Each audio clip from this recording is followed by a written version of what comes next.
questions about this balance about China and the Russia challenge. And in fact, there was one question, Prime Minister Trudeau, to you that as Canada is obviously now really increasing its presence in Latvia along the eastern flank, does it have the defense resources to be able to manage the threat towards the North Pacific? So we're going to take I see three colleagues, really rapid fire, so we can get turned back to the panel. So Ziggy, please introduce yourself. Thank you. Zigis Pavilionis, former ambassador in Washington, D.C. Of Lithuania. Maybe one question to Prime Minister Trudeau. You know, in Europe, we are more or less united on making a clear path for Ukrainians' NATO membership. But we have a problem in Washington. Why don't you, as neighbors of Americans, help us in Washington for them not to make the same mistake as we did in Bucharest altogether? Because if we do that mistake today in Vilnius, Baltics could be in trouble. Thank you, Ziggy. Olena Halushka, International Center for Ukrainian Victory. It will be very complicated for me to put my question after Mr. Pavilionis, but I also have the question to Prime Minister Trudeau. That's the question basically from 40 million of Ukrainians and Canada as a very strong supporter of Ukraine, which has always been. Will you support Ukraine's invitation to NATO at the Vilnius summit? And will you help us to use these last hours before the final decision is made to convince those governments which are reluctant to make this historic yet very important move, particularly the US and Germany? Thanks. Thank you. I'm going to take one more question. I apologize. We're going to have to end on time, sir. We'll take your question. Good morning. Carlos Bukovskis from the Latvian Institute of National Affairs. I'm going to ask a question, which in this case probably is more of a citizen's question, to Prime Minister Kallas, and you, in this case, echoed something that the Secretary General already mentioned before in the morning about the providing cluster bombs to Ukraine, as this is the last ammunition that we have to provide. So my provocative question is, doesn't that send a little bit of message that NATO has no ammunition left anymore, so that we're sending the last one and this is the last one? Thank you.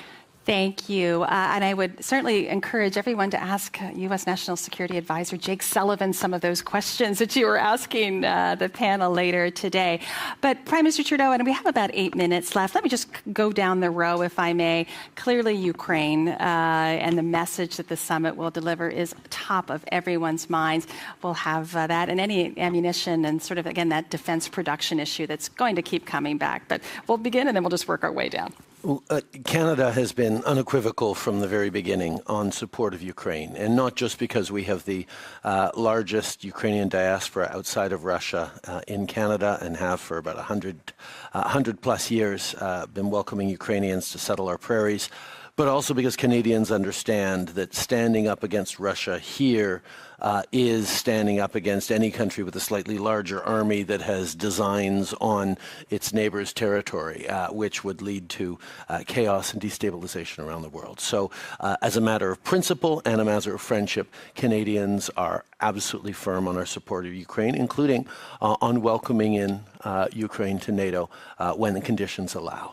And that's what I said a few weeks ago when I was with Volodymyr Zelensky in Kyiv. And that's certainly what we're talking about here. I know that is not a unanimously held position amongst NATO, but I also know that there has been a lot of really substantive discussion to get to a place where there is a clear path for Ukraine, because Ukrainians, as they fight, are asking themselves, okay, how does this end, and how do we make sure this doesn't start again? Even if we win now, or even if we stop now, what's to prevent 4 years from now a rearmed Russia from trying again and not missing it this time? And that is making sure there's a clear path into NATO. And I think I'm fairly confident that where we're going to get here in this meeting will give that clear support to Ukrainians so that they know there is light at the end of the tunnel. Thank you. Thank you. Prime Minister Karins. The same question on Ukraine.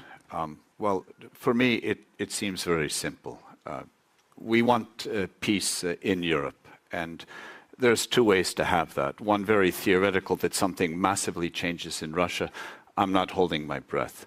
The second is to get rid of the gray areas and make it very clear to Russia where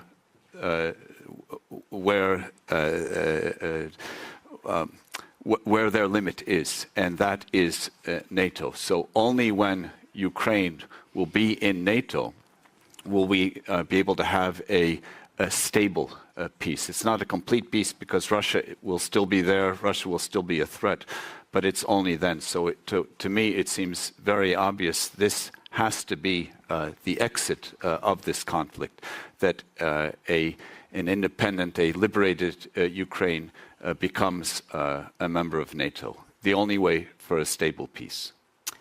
Prime Minister, what would your message be to President Biden on this question?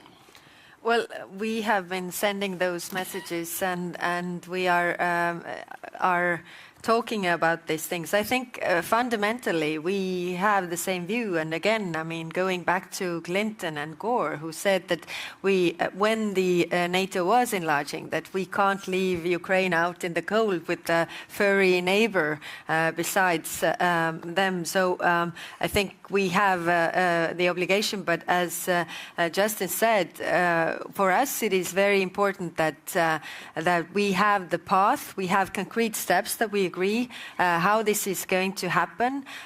We understand that it can't, happen while the war is going on, but concrete steps by moving closer to, steps like having this constant review, seeing that the systems are interoperable, all the things that we can do, and when the opportunity window opens, then we can do this in order to stop this. Because I'm of the belief that the only security guarantee that is the cheapest and that really works is NATO's membership. I mean, our countries are a living example of it. Now, coming to the question that was directly addressed to me, then of course we have our stocks, we have enough to defend our countries. We all do. I mean, we give what we can give so that we are not left defenseless. And this is all the talk, because it is all the talk about what we can give so that we don't let our guard down, because the threat is still real. And having, that we have given so much, then it also has to come from somewhere. And then it comes to the production that hasn't really doubled or tripled while we are giving everything away and ordering new things, and the production or the procurement deadlines are way too long. So how can we really shorten those? And I totally agree, it's not about the money, but what we do with the money and where we invest the money. The collective defense, thinking about defense regionally, not every country, their own, but like we do with Latvians. We have agreed that, our threat can come through Latvia. So that means that our forces can also be protecting and defending Latvia, and that's why one thing is helping Ukraine, and the other thing is also boosting our own defense. Absolutely. Admiral Bauer, I'm going to provoke and say, honestly, there's 4 regional defense plans. Ukraine, in many ways, is NATO's regional defense plan as we strengthen their military capabilities, as we train them, as we create and help support their quest to liberate their territory. How do you, moving from this day forward, with those regional defense plans in place, all the work that you have to do, how much are you adapting to Russia's reconstitution? And they are learning on the battlefield as well. How much are these regional defense plans living in response to Russia's adaptation of its military? Yeah, it's a living document, these plans. And I think everybody needs to understand that if the threat changes, then we will adapt those plans. And then we will have to respond to the change. And that is what we will continue to do. As I said, and that is important, the plans are now based on the threat that was Russia before they started the war, the full-fledged war in Ukraine on 24th of February 2022. So I think we are, for now, we're good.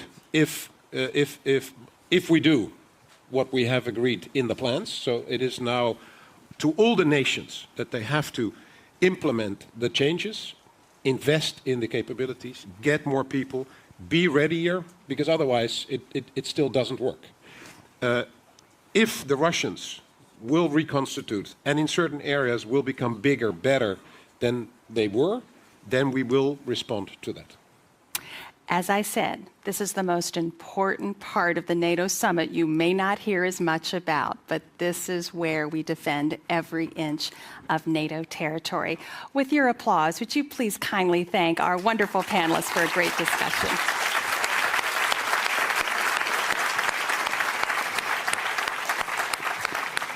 Thank you.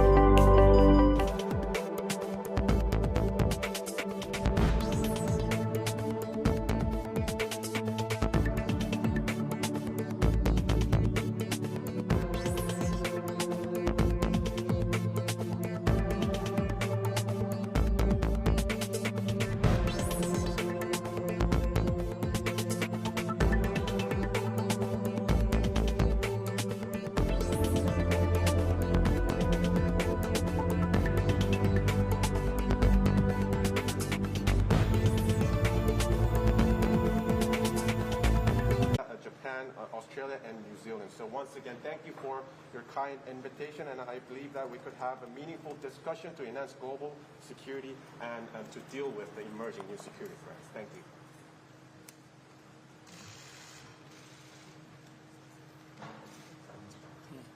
이게 저 ITPP? Yes. Okay.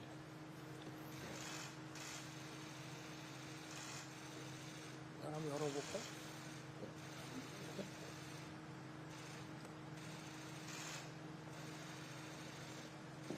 Thank you. Thank you so much.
Yes.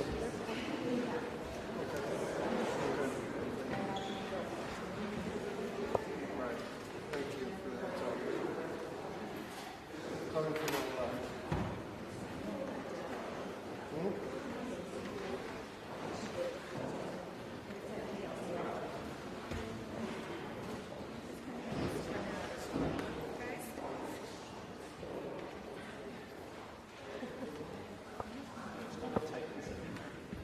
In there? It's a big room, but they have a lot of doors. Oh, perfect. That works.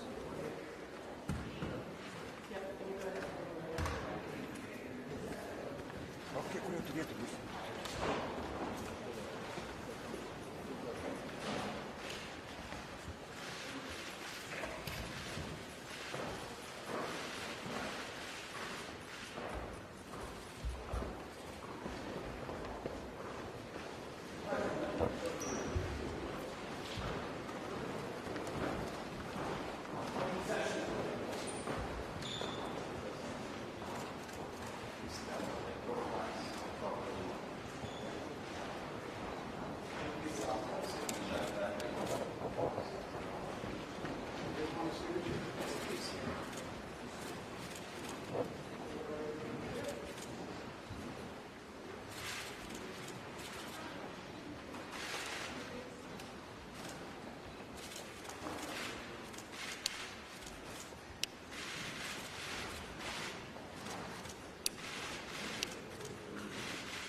Are you realizing the fact that you did before the summer? Not at all.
They like to get first, so.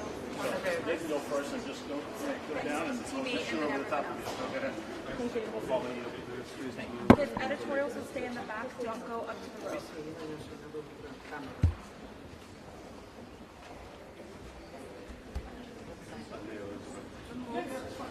Should be on your left as you walk in.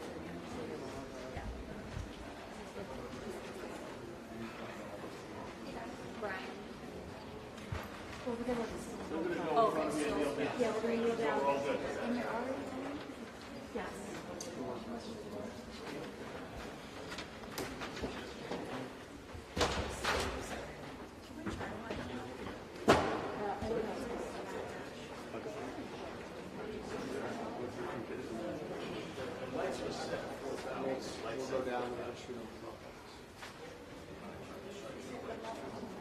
It was way, it wasn't 4,000. It was like 34.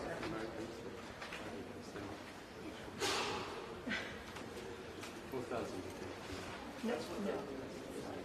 Well, I said, wait a second.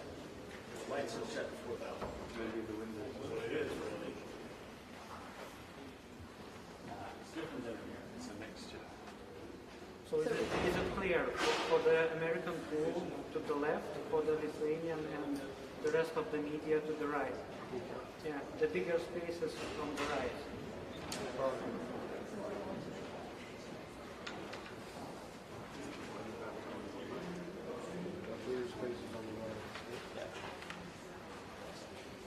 So you go to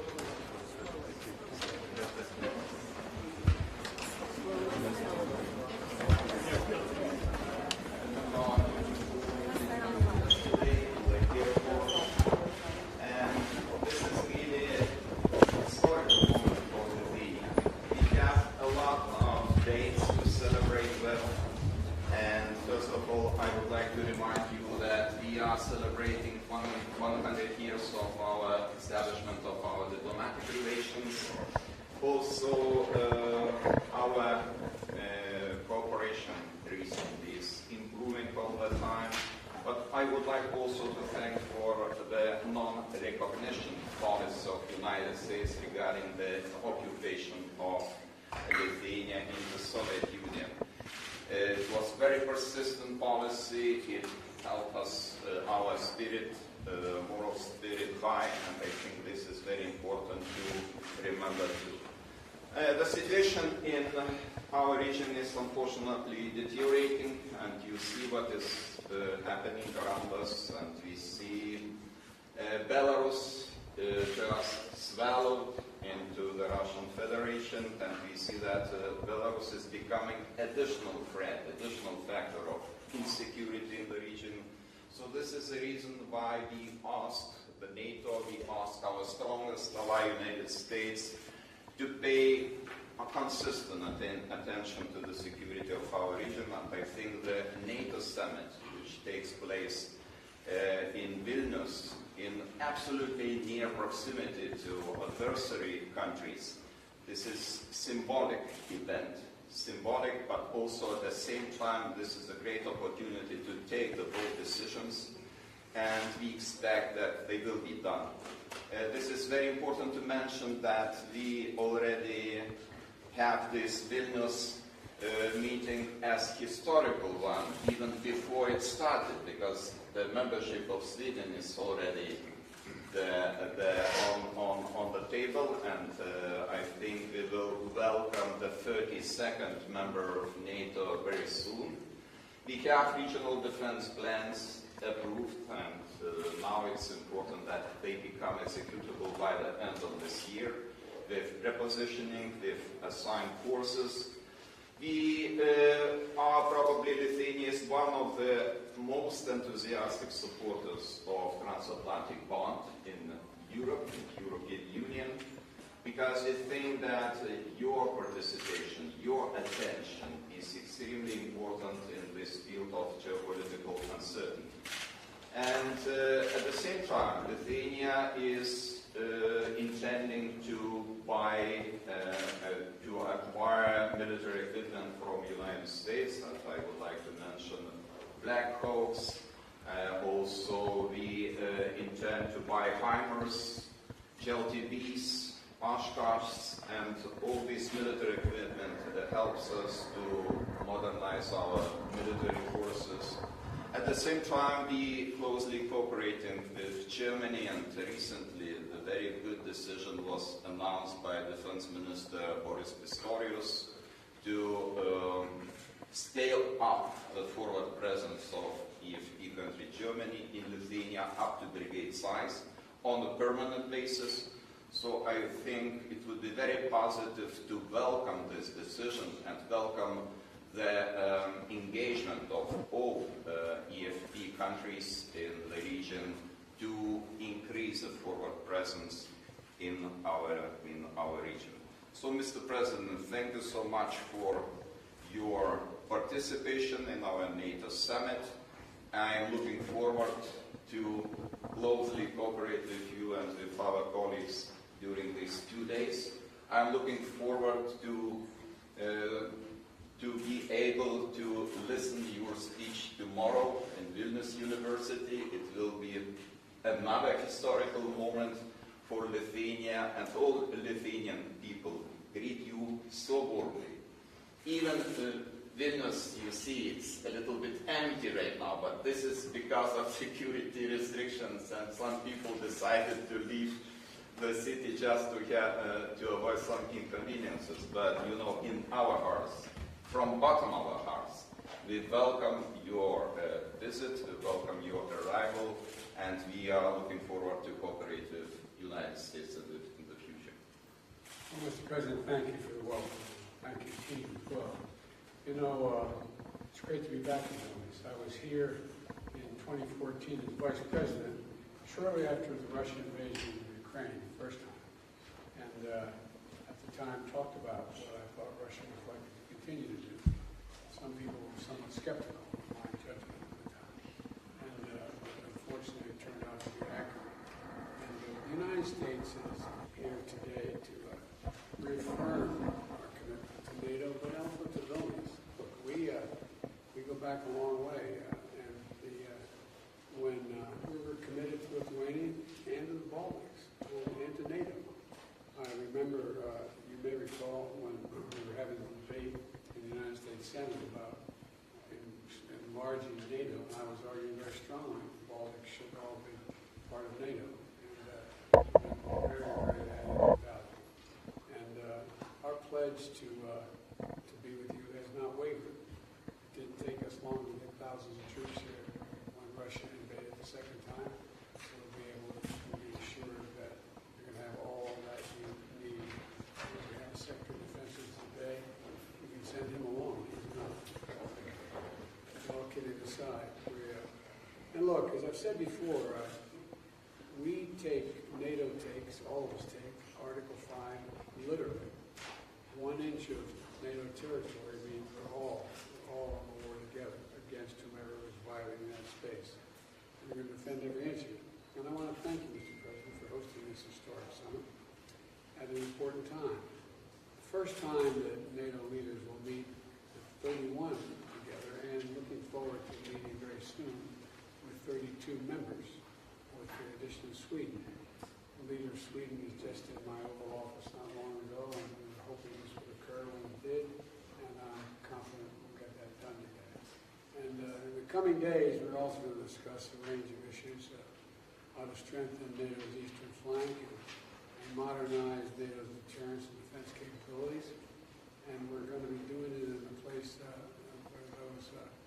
those efforts truly matter every single solitary day. And we're also going to discuss our support for the people of Ukraine.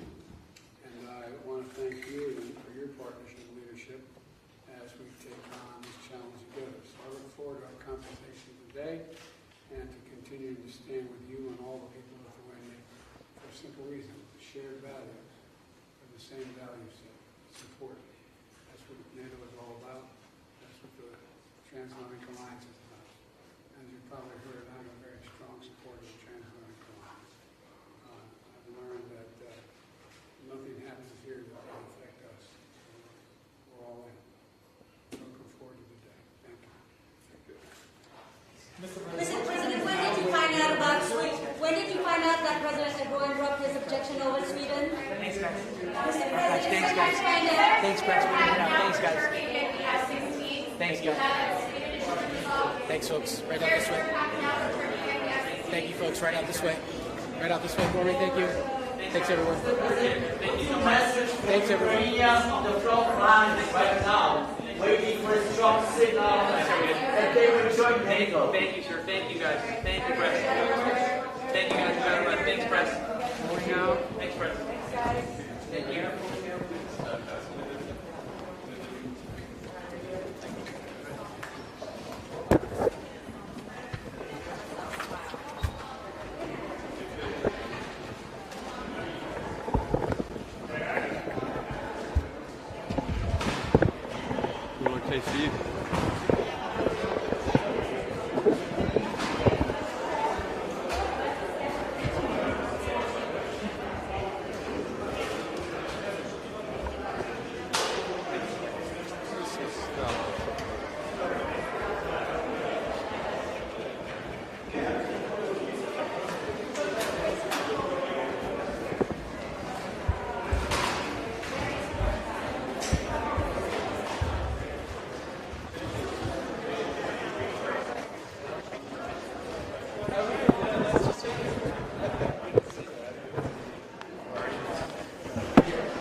That's cool. Yeah, I was walking around last night.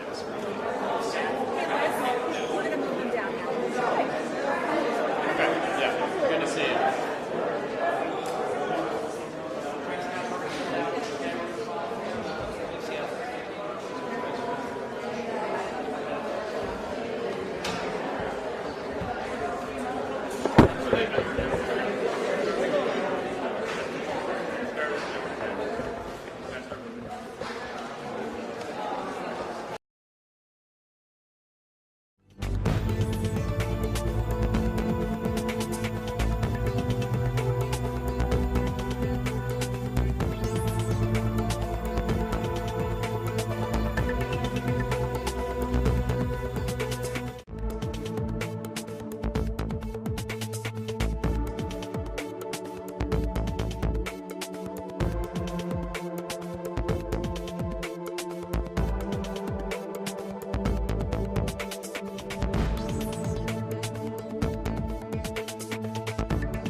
Order. Thank you.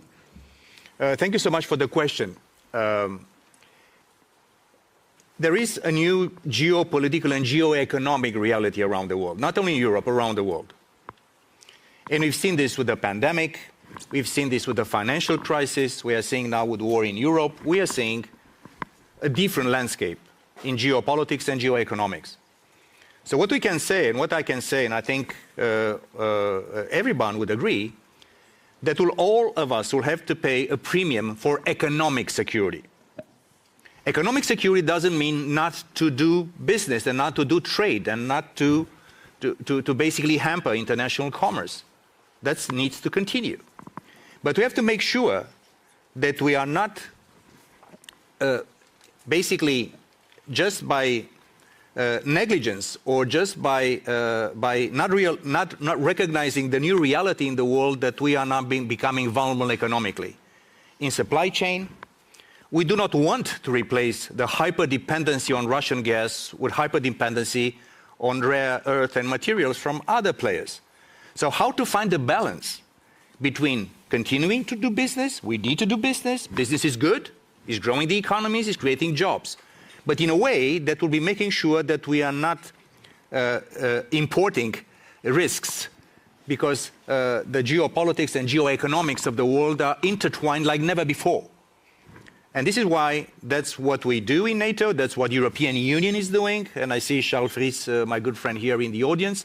That's what we do, the G7 is doing, just to find the right balance between doing trade, legitimate trade, good trade, and also making sure that we put ourselves at bay from becoming over-dependent. And God forbid, in time of crisis, you could have bad surprises, and this is something that NATO is also making all allies and partners aware of. Perfect. Thank you so much. Depending on the length of the next question, we have time for 1 or 2 questions and goddesses. Okay, thank you. So I'm Eugenia from the Atlantic Council of Albania. I guess that this is the panel of goddess, so I've got the war of goddess here tattooed. But my question is, will it be the Vilna summit a missed opportunity for Ukraine as the Bucharest summit was years ago? And the main question that we all think about, are we ready to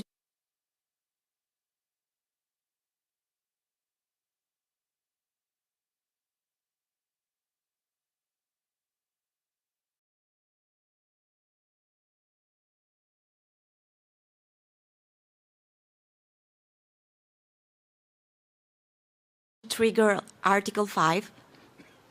Thank you. An easy one.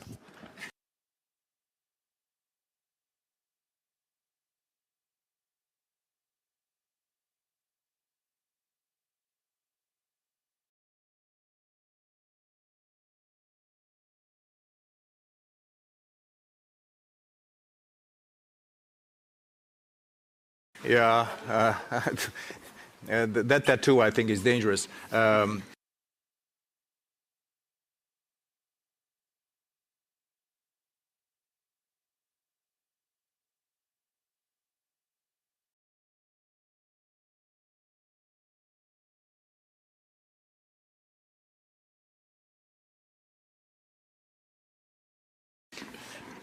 Listen, I cannot prejudge what our leaders will decide in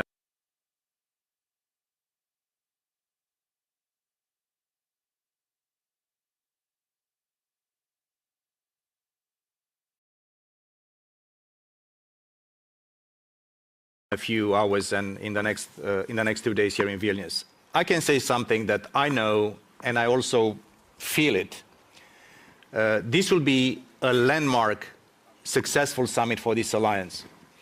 This will be building upon what we have decided in Madrid, which was also historical and transformative, and also will be also a bridge towards the Washington summit of July 2024, when our great alliance will be celebrating our 75th anniversary. I don't want to prejudge what allies will decide on Ukraine. I think Ukraine is moving closer to us.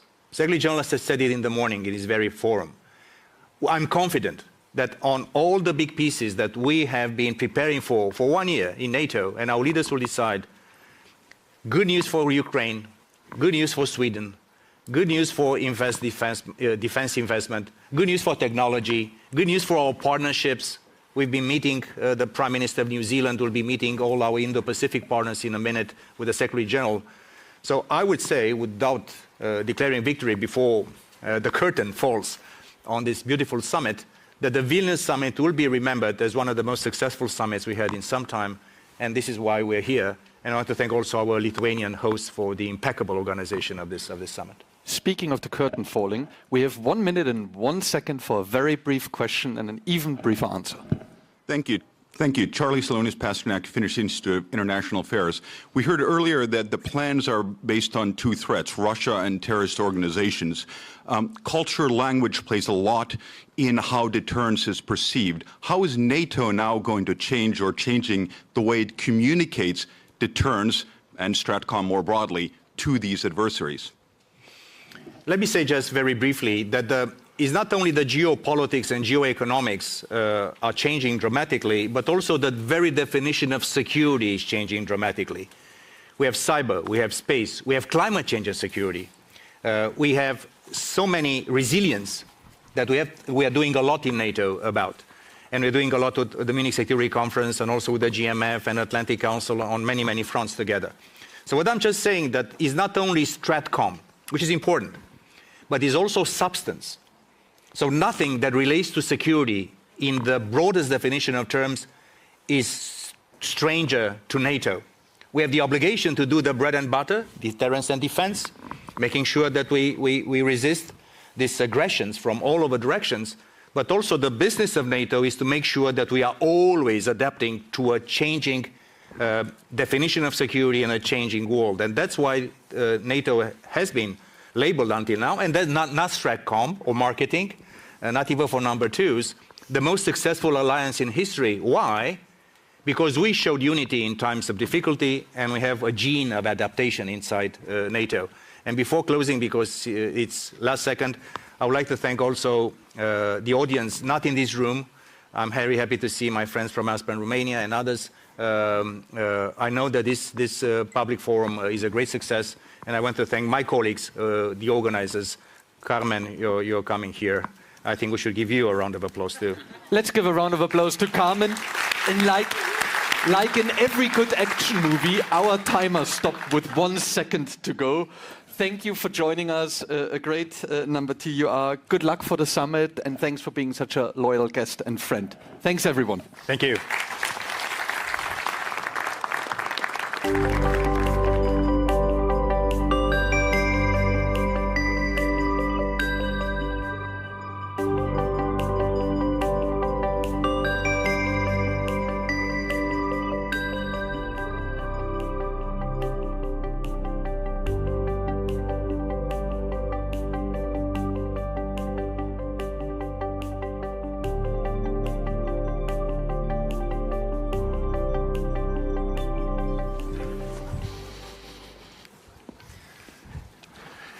Dear participants, we will immediately start the next conversation, and I'm proud to say that we have President of Czechia, Petr Pavel, sitting with us today. Actually, this is the second time I've met President of Czechia. I've once had a selfie with him at the Munich Security Conference. We were trying to get into the room, and I've managed to, get this photo. It got a lot of likes, so thank you very much, because I think this is going to be even better. President, we have a topic, standing up for our values. We'll continue in the following way. The President will make a brief introduction, then we'll continue with the follow-up questions from my side, and then obviously we're going to invite you to come to the microphone and ask some questions. So, Mr. President, thanks again for being here. Please, the floor is yours. Thank you very much.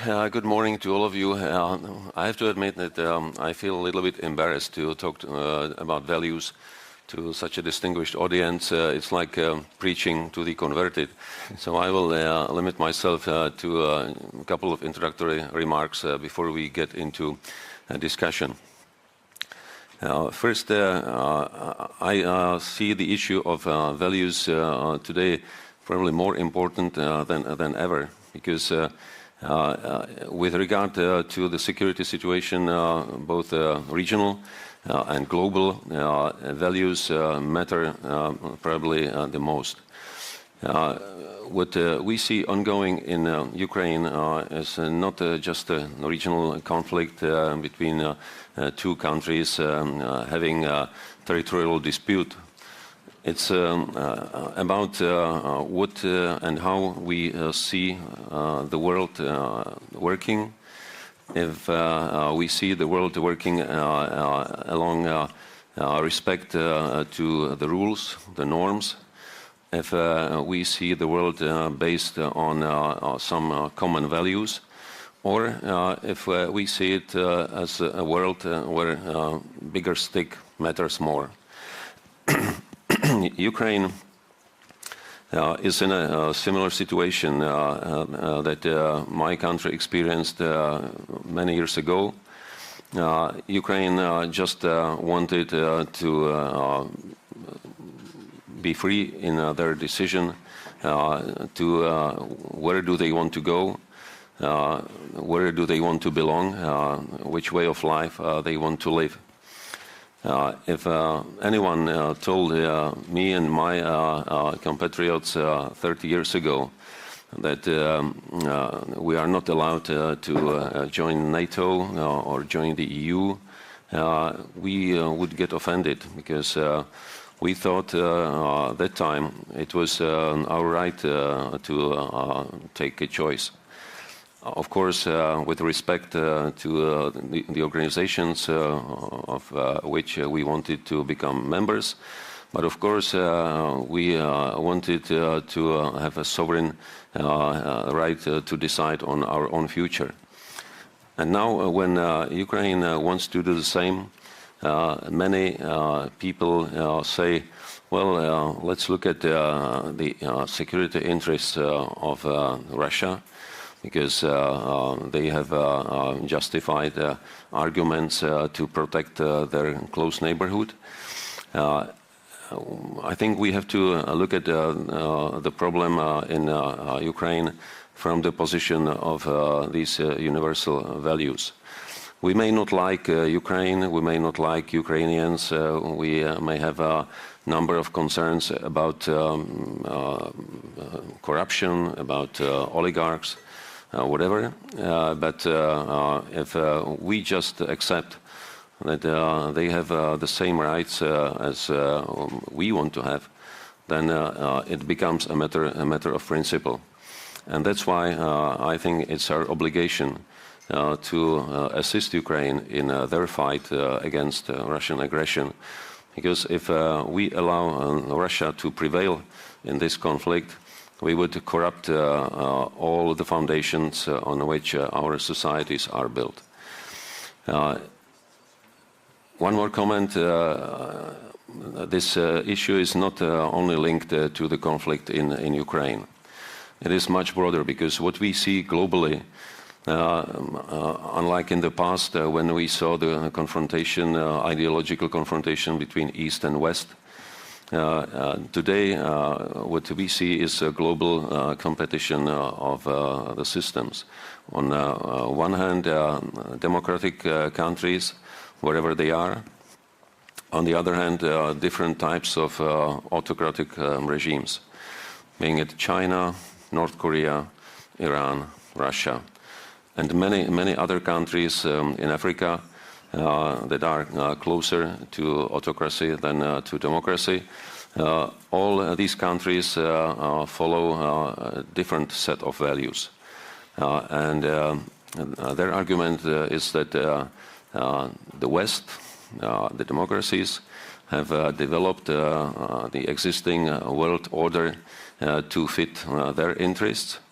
And now the time has come to change the world order to fit more to this multipolar vision of the world.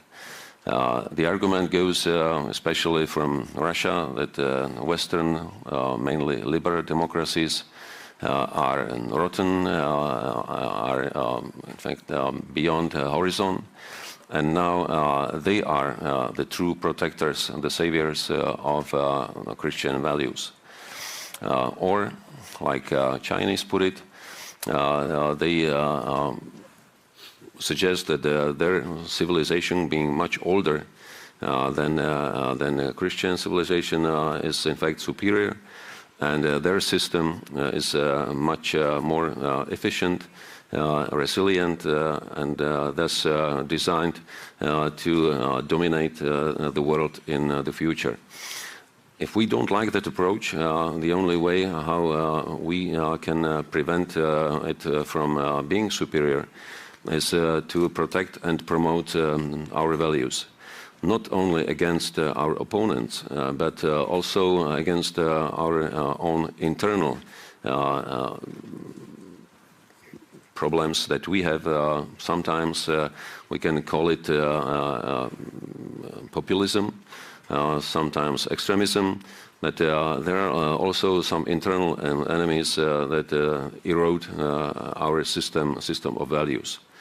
If I stay with my own country, when we got rid of communist rule 30 years ago, there was a lot of enthusiasm, excitement about freedoms, but as some cynical political observers put it, many people at that time actually didn't care too much about democracy because they didn't know what democracy was about. They didn't experience it in their lifetimes.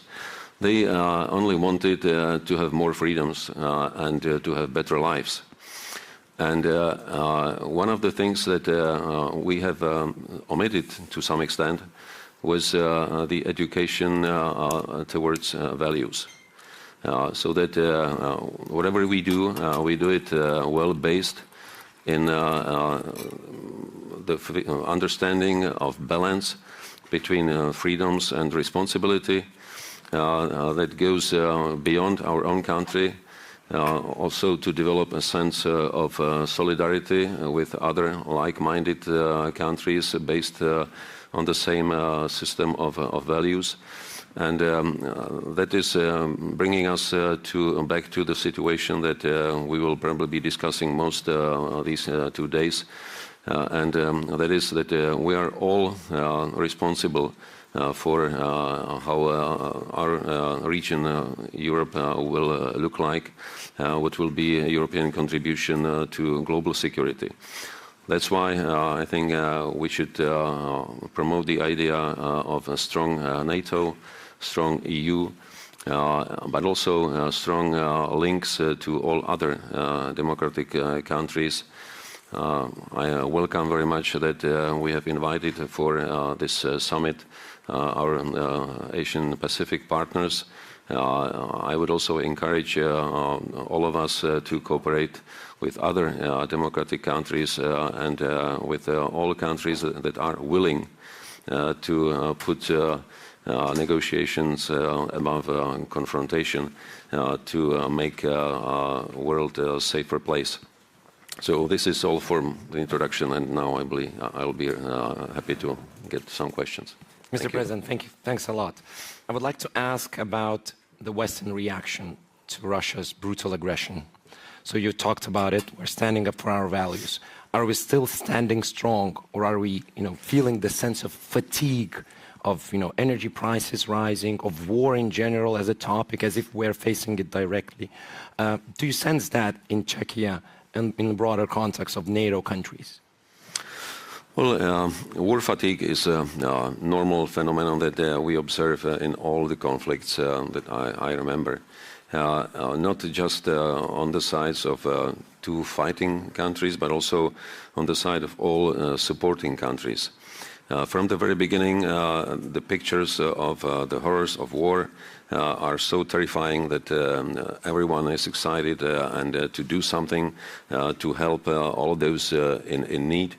But over time, own problems related to mostly socio-economic issues take again the precedence over those distant pictures of war to which we are getting used somehow. So it's a natural phenomenon.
we are representing Norway at what proves to be a historic NATO summit. I would first say that few countries in NATO will be more touched by the fact that Sweden is now becoming a member. And for the first time in modern history, the entire Nordic region will be inside NATO. And that has profound positive implications for the way we plan our security, our defense, and how we will contribute positively to NATO. NATO is a threat to none. This is an organization of collective security which will be enhanced by Swedish membership. Secondly, it is historic because we will now approve updated regional plans and updated regional structure, command structure, and we will secure the funding of NATO operations. That is a result of hard work in the entire alliance. And finally, we will reconfirm our support to Ukraine. Norway has committed a 5-year program of support to Ukraine militarily and in the civilian and economic sphere. And we hope to see this meeting issue a very clear prospect to Ukraine that their future lies in NATO, that we enhance our cooperation, and at the first meeting of the Ukraine-NATO Council will underline that political dimension. So this is indeed an historic meeting, and we will make every effort to contribute, as Norway has since 1949.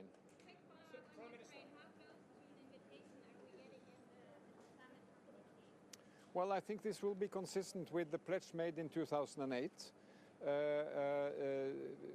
Ukraine has the prospect of becoming a part of the NATO family. While war is raging in Ukraine, we have to support every effort to end that war and that Ukraine can defend its sovereignty as a democratic free nation. And I think an invitation should be phrased in a way that when the time is right and allies agree, Ukraine can be allowed in. Prime Minister, people are now saying with the inclusion of Sweden and Finland into NATO, we now have the Baltic as a so-called NATO lake. Do you feel there will be some retributions, more enhanced military activity from the Russians in response to the fact that, as you mentioned, Scandinavia is now complete, the Baltics and northern Germany and Poland in completing that NATO lake? Think about it this way. We are all members of NATO, but we don't change as nations. Again, we are a threat to none. We want peace and stability in our region. The threat has come from Russia's aggression in Ukraine. That led Finland and Sweden to make historic decisions to join NATO. It took a bit more than a year when that was finalized. But we will still be Finland, Sweden, Norway, Iceland and Denmark from the Nordic perspective. We will be contributing to peace, stability and cooperation, but there also has to be solid defense and deterrence, and that has been as a result of Russia's aggression. This is a historical meeting for my country. And you know, we are in close proximity to the neighbor Belarus. We are in close proximity to the battlefields in Ukraine. And I think this is a symbolic event right now in Vilnius, the NATO gathering in Vilnius and taking credible decisions. And I think the perspective of Ukraine having a future in NATO will be underlined.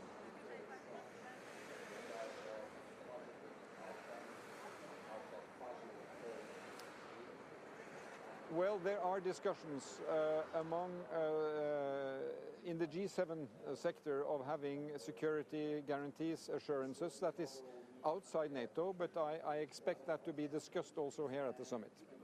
Thank you.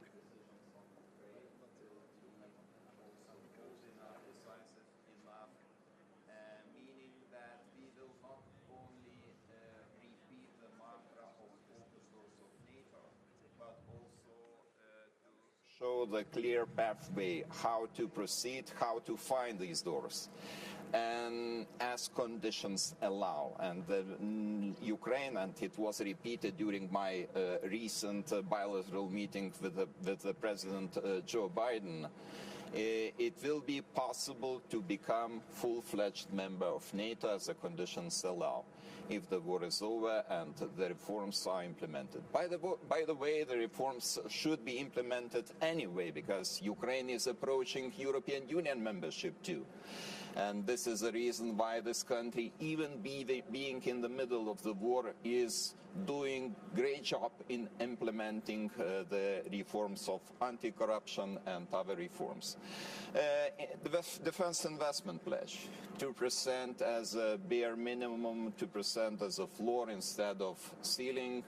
Very good decision, and we are all on board, and Lithuania is showing the example, because our spending on defense is already 2.5%, and we intend to increase it in the future. What else? Regional defense plans. Okay, we agreed on regional defense plans which take into account the fragile security situation in the Baltic region, especially Suwalki Gap. I think this is very important to have the decisions to assign the necessary forces, to have the prepositioning taking into account just a very tense situation in this region. You know, Lithuania is sandwiched between Belarus on the one hand and Kaliningrad, heavily militarized region of Kaliningrad. And this Suwalki Gap is a small line, narrow line between those two adversaries. So we should not let our adversaries to cut off the NATO support coming, and we have to defend each inch of our territory, and I am just sure that we will be able to do that in unity. But the unity should be decisive. Unity should be productive. And I hope that Vilna summit will be the example of productive unity. Yes.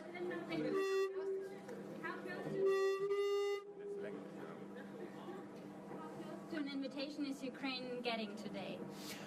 I hope there will be invitation to proceed, not just open the doors of NATO right now, because then we have the discussion about the activation of Article 5. But very clear signal at not repeating the old formulas of Bucharest summit. I think we will do more. First of all, we will remove member actions plans, maps. Then we will create institutional framework for closer cooperation between Ukraine and NATO, meaning that tomorrow we will have inaugural meeting of Ukraine NATO Council. So all this shows that we do enough in order to send a positive signal to our brothers and sisters Ukrainians, and I hope that these decisions, these news coming from Vilnius will just increase the fighting spirit and moral spirit of them, and we will be persistent, we will be tough enough to support Ukraine until the victory. President Alzada, is enough being done to support the eastern flank, to support Lithuania, Poland, all the Bucharest 9 countries from the bigger powers who are, quite frankly, slower to militarize? Well, the support is there, but sometimes, of course, we would wish support comes faster. The decision making should be quicker, especially reacting to what is happening in the proximity of Lithuania, especially Belarus. And I mentioned to President Biden that Belarus really becomes an issue. And this is not like Belarus in, let's say, in 2020. Now we should not have any illusions. This country is not independent anymore. This is one more gubernia of Russian Federation. So Russian military forces, the Belarusian territory is fully available for Russian military forces to plan the operations against Ukraine. The recent announcement that tactical nuclear weapons will be placed, will be deployed on Belarusian soil is in the stage of implementation. We know that, and this is only the matter of time when they will finalize it. Then instrumentalized migration is going on. Yes, this is not like it was 2 years ago, but still there.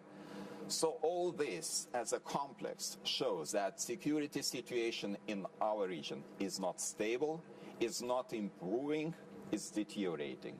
And I hope that we will bring this news, this understanding to our allies, to our partners, and this will be one of the potential topics of our discussion today and tomorrow. Mr. President, thank you. Sorry, the line is waiting, so probably it will be possible to communicate, I think, in the future. But my colleagues are waiting for you. All the best.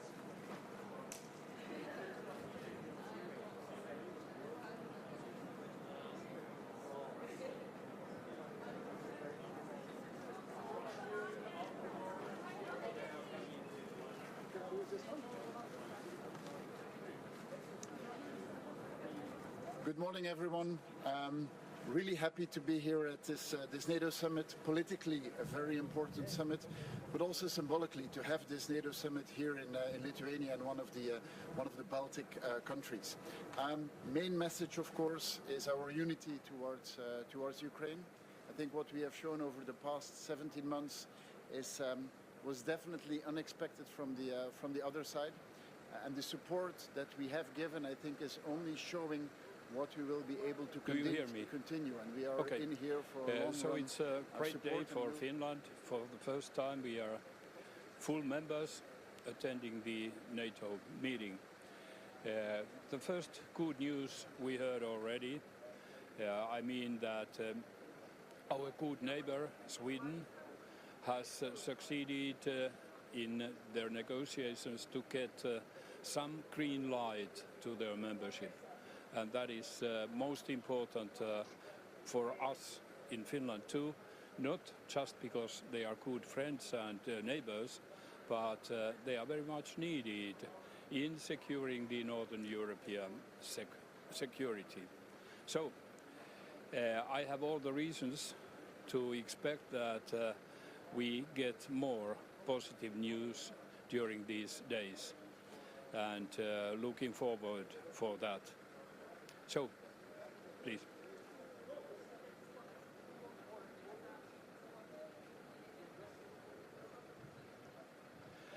Se on selvästi vihreää valoa Ruotsille kohti jäsenyyttä, ja kyllä minä uskon, että tässä nähdään myöskin sitten käytännön toteutus.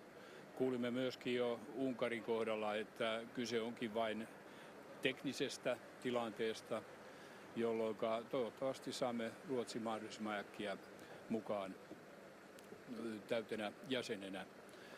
Se on todella hyvä uutinen Suomelle. Olen sanonut, että Suomen jäsenyys ei ole täydellinen ilman Ruotsia. No, nyt se sitten täyttyy.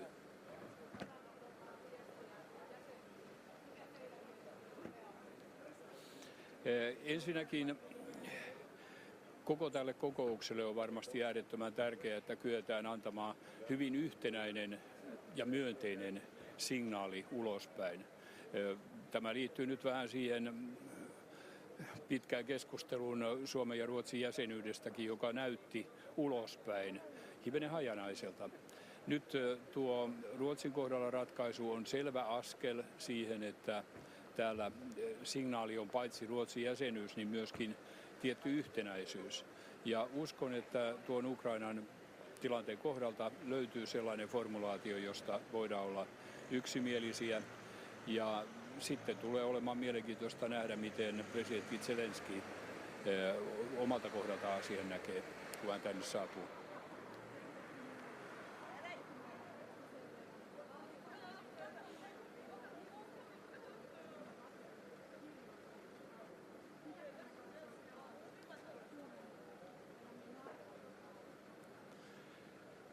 Minä olisin nyt sitä mieltä, että Suomen hallituksen voisi olla viisasta ottaa selkeä nollatoleranssin kanta rasismiin. Jos hallitus tällaisen kykenee ottamaan, niin se minusta olisi hyvä signaali myöskin maailmalle. Täytyy nimittäin muistaa, että rasismi ja mahdolliset ongelmat maahanmuuton suhteen ovat kaksi täysin erillistä asiaa.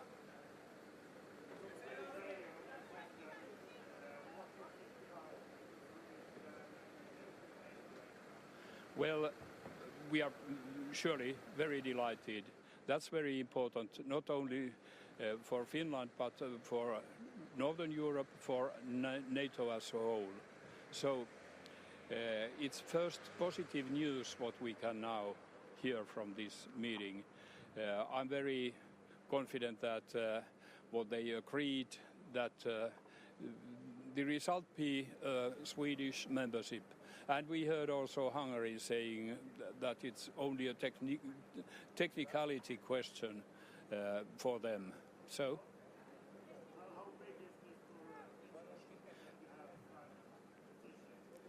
I have said many times that our membership is not complete without Sweden. So nu det är fullständig.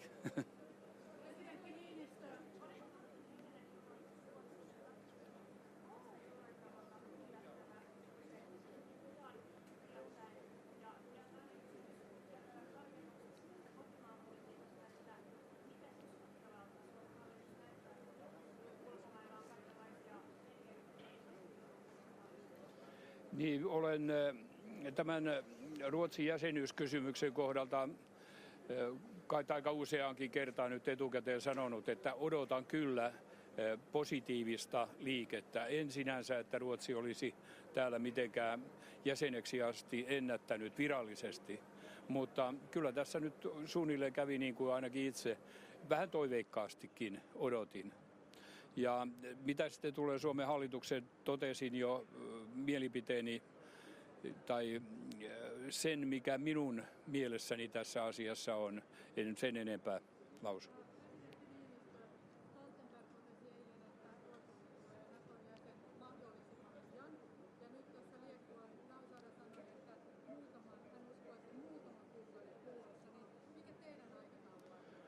No, minusta kaikkein tärkeintä on nyt se, että meillä on vihreää valoa ja vielä tärkeämpää, että voimme luottaa siihen. Aikataulutus on sitten varmasti vähän tällainen valtio-opillinenkin kysymys sekä ehkä Turkissa että Unkarissa, mutta kyllä minä vähän ripeämpää aikataulua odottaisin kuin kuukausissa monissa.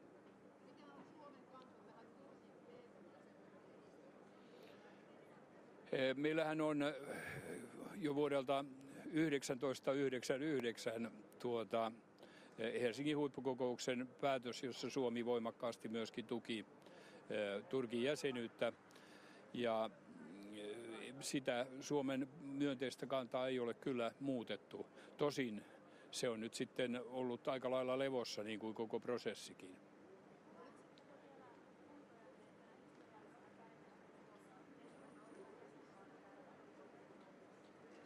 No me olemme tietysti kokeneet tässä vuoden mittaan jo montakin historiallista hetkeä, mutta kyllä ne aina säväyttävät ja totta kai, vaikka olen tässä kokouksessa moneen kertaan ollut siis kumppaniroolissa, niin onhan tämä nyt ihan toista. Upea tunne ja todellakin kiitos kaikille suomalaisille siitä, että me tällaisen ratkaisun osasimme tehdä juuri oikeana aikana.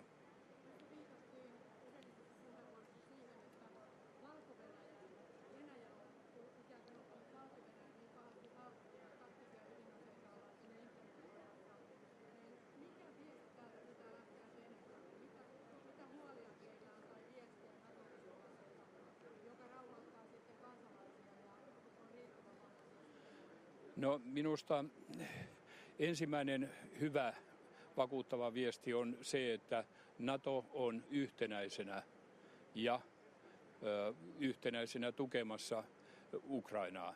Se on vahva viesti kuitenkin.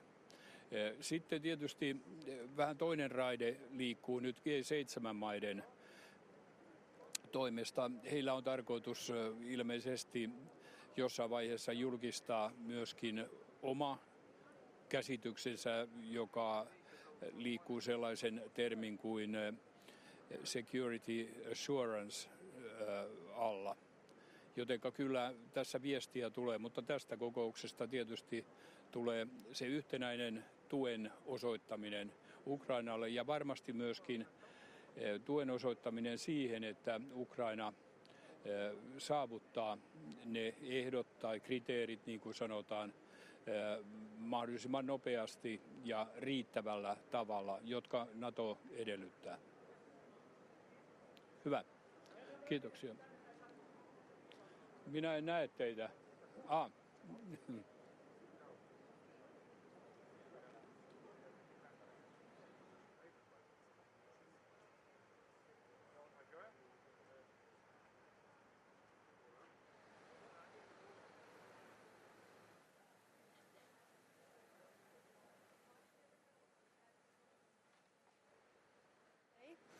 We are having this historical summit.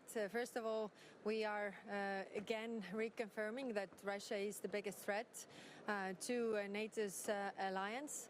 And for that threat, we need to adopt new defense plans. And many of you know that before the Madrid summit, I was explaining in human words how the plans really work, or the plans we had that time work in practice. So now I'm very glad that we got strong decisions out of Madrid, so that we moved from deterrence posture to defense posture. And today, hopefully, we're going to adopt the new defense plans that mean that we are able to defend our territory from the first moment, from the first centimeter. And this is very, very important. But what it requires from all of us is to invest more in defense. So this 2% of the defense investment pledge that we have given is very important, but it also is important that all the allies are doing this so that we can fulfill the plans with actual capabilities, and the troops are ready to defend the region. And this is all necessary that it would act as a deterrence. Just to bring you example, in 1988, all the allies were making 2% of their GDP. They were investing in defense because the threat was real, and the threat is real today as well. Also, one of the questions that we are still debating is the Ukraine membership in NATO. Of course, we understand that it can't happen while the war is going on. We are listening very carefully for the worries that some of the allies have, and I think that we are going to reach a good compromise. That means that there will be a clear pathway for Ukraine to NATO membership, because NATO's membership is the only cheapest and actual working security guarantee there is. And if the war ends, then the opportunity window opens and Ukraine can join also NATO. And positive decisions regarding Sweden, we really welcome Sweden joining NATO. This means a lot for the whole security of our region, but also making NATO much stronger. Thank you.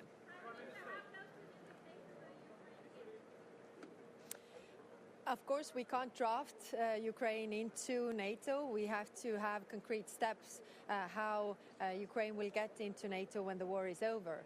And therefore, we are working on those very practical steps. The first thing is the Ukraine-NATO Council, and that is a clear way how to consult with the allies equally, because it works like the Article 4 for the allies works. And there are other steps as well, how to make everything happen so that when the conditions meet, we are ready to accept Ukraine. Prime Minister, you said that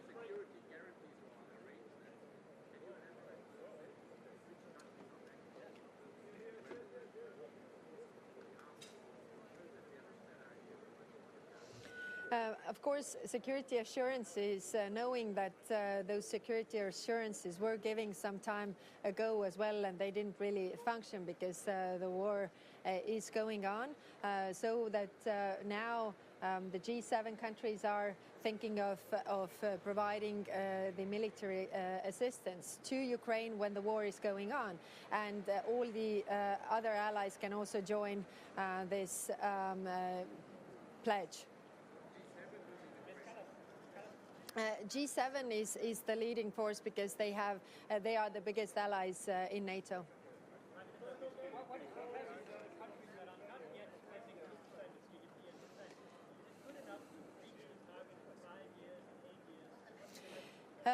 My message to those countries who are not spending 2% yet is that the threat is real. I bring you this example. In 1933, our defense investment was record low because there was no political support for it. And in 1939, we wanted to increase the defense spending by 100%, but it was already too late. And with the defense spending, we can't act when the crisis is here. We have to act before, because that means procurement, that means production, and all of it. And when in 1988 all the allies were investing 2% to defense, it was because they felt that the threat is real. And now the threat is very real as the conventional war is going on. So I really urge all the allies to do it faster.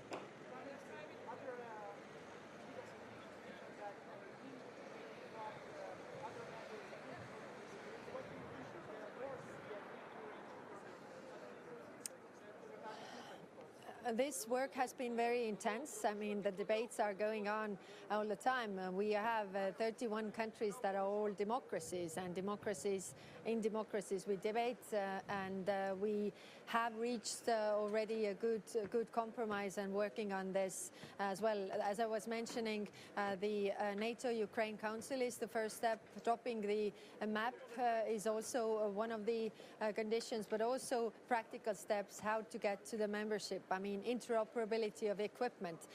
Ukraine is using the equipment that the allies are giving and the ammunition, so it is already ticking those boxes. So what more can we do in order to really go to that membership?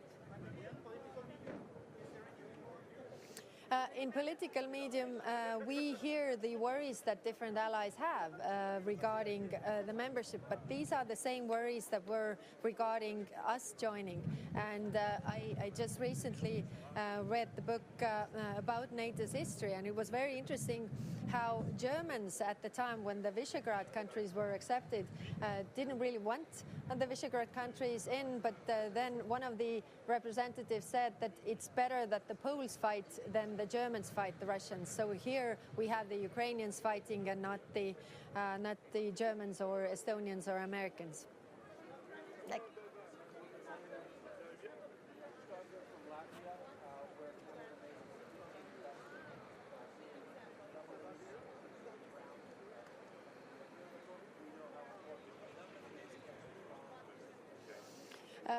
Just like the military plans are not public, so that the concrete plans regarding helping and defending Ukraine are also not public, because it depends on different allies what they can give to Ukraine to support. So this will be up to the allies to decide. Okay, thank you.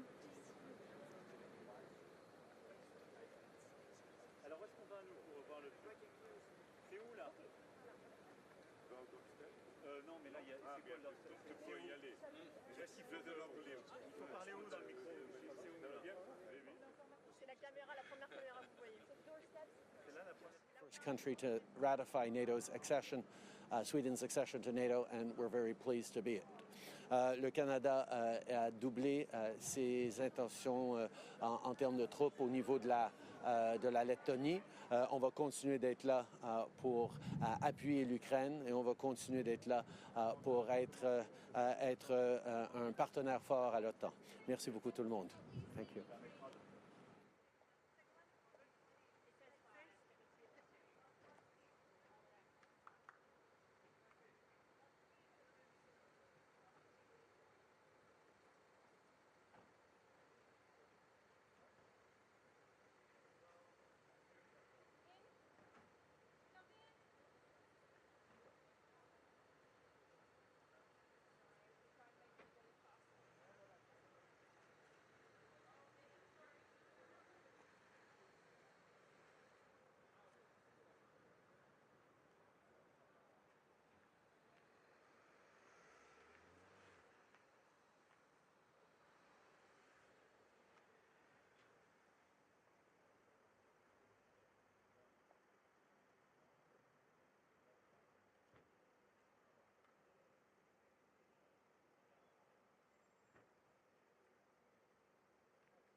hello to all. This is a very...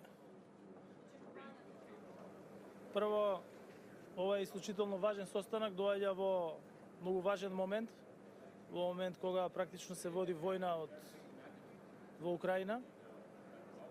Состанокот доаѓа после самитот во Мадрид, после кој имаше навистина многу работа која што ја работеа министрите за одбрана, министрите за надворешни работи и секако представниците во постојаното седиште на НАТО. Ќе бидат донесени неколку многу важни заклучоци. Прво, ќе бидат донесени одлуки во однос на регионалните аспекти на одбраната на НАТО земјите, и тоа вода, копно и воздух. Секако и аспектите на сајбер и на сајбер одбраната и на одбраната од хибридни напади. Следно ќе бидат донесени одлуки во однос на унапредувањето на соработката со Украина. Практично ќе биде формиран совет на НАТО и Украина, на кој што во иднина ќе можат да се носат и одлуки кои што се однесуваат на заедничката соработка.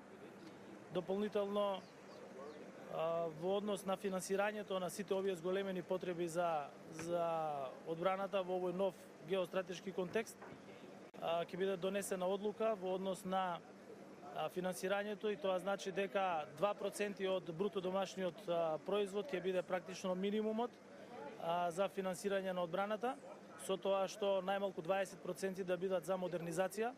Северна Македонија е земја која што на модернизација веќе инвестира 30% од буџетот за одбрана, што секако дека е потребно во овој контекст. Дополнително, во однос на идната соработка со Украина, Северна Македонија има многу јасна позиција. Ние како 30-та земја членка секогаш поддржуваме отворена врата на пристапување во НАТО, меѓутоа секако како ќе бидат согледани сите безбедносни аспекти на актуелниот момент. И она што е многу важно, НАТО покажа дека е единствено како никогаш досега и донесена е голема одлука со тоа што Шведска ќе биде 32-та земја членка на НАТО после вчерасните успешни разговори помеѓу генералниот секретар на НАТО господинот Столтенберг, председателот на Турција, премиерот на Шведска. Очекувам успешен состанок.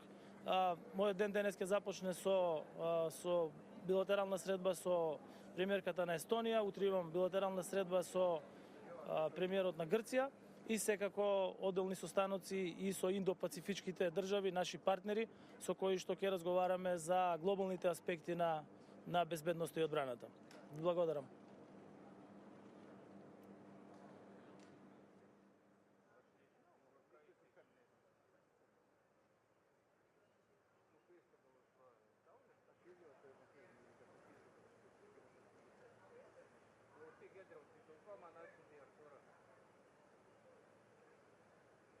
O tai ką jisai man padės?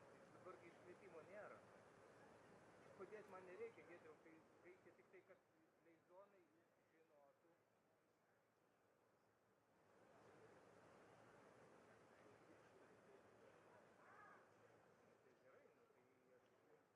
jam nesusireikia. Gerai, mes susitarėme.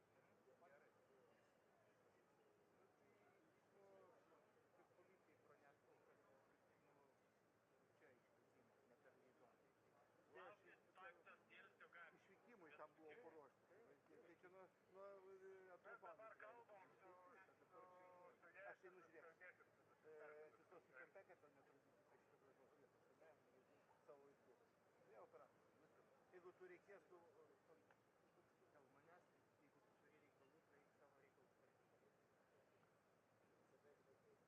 Eik ten. Aš tam sakau, jeigu tu turi reikalų, daugiau nebus išvykimų. Aš nežinau. Давай pasižiūrėsim tą. Jūs ištransliuokit savo policijai, kad jokio išvykimo negali būti per Lituaniją. Ir dar čia vienas dalykas būna kartais. Per toli atsistoja? Ne, per arti. Aš jums sakiau, palapinės kampas. Kai vienas atsistoja už stabdį. Gerai, ten tas parodys, trupučiu padėsiu. Ne, tai šitą stovi mūsų. Gerai.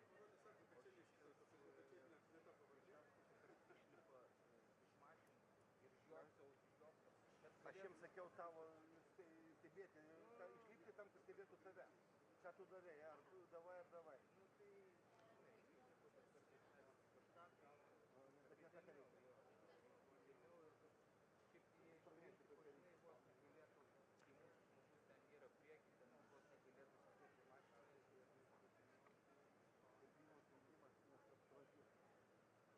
Sėdi mašinai, tavo žmogus pasitrauks nuo kėdės, kad stebėtų anėjimo vasarinį jo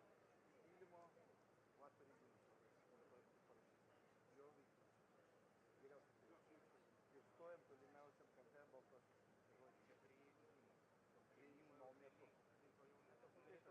priėjimo metu. Tai aš tada ten atsistoju į tą dalyką pabaigti, tau padėti.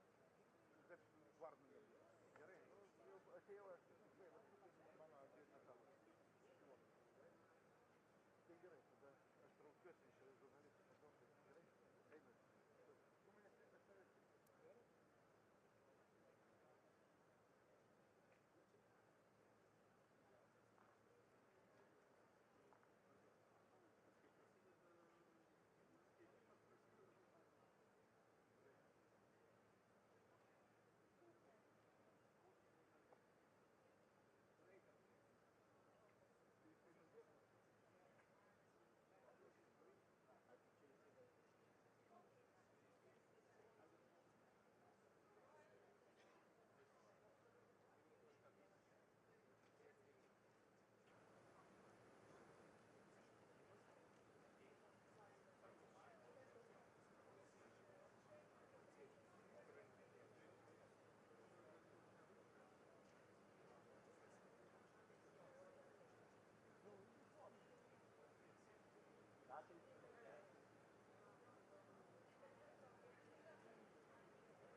samita se negdje dijalog između NATO-a i Ukrajine podigne na veći nivo formiranjem savjeta između NATO-a i Ukrajine i na taj način dodatno nakon samita iz Bukurešta iz 2008. godine dodatno pružimo jednu perspektivu Ukrajini kao budućoj NATO članici.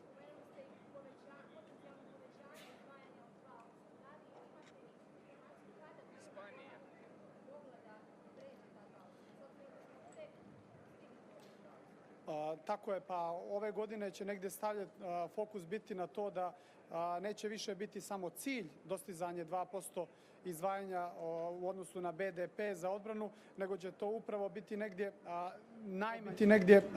najmanji dio koji treba izdvajati. Crna Gora već ove godine će ispuniti taj cilj. Znate da mnoge druge članice još uvijek nisu došle do toga cilja, tako da Crna Gora u tom smislu ima jednu dobru startnu poziciju.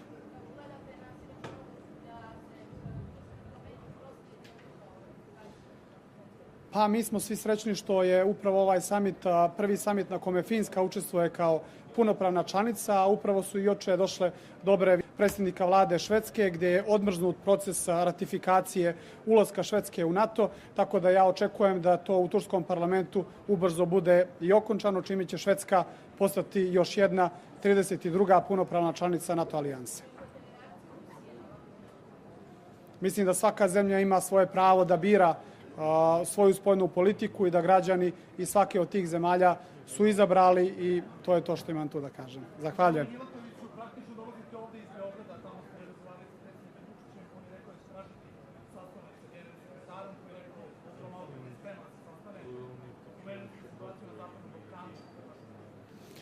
Pa mislim da Crna Gora tu zaista igra jednu dobru ulogu.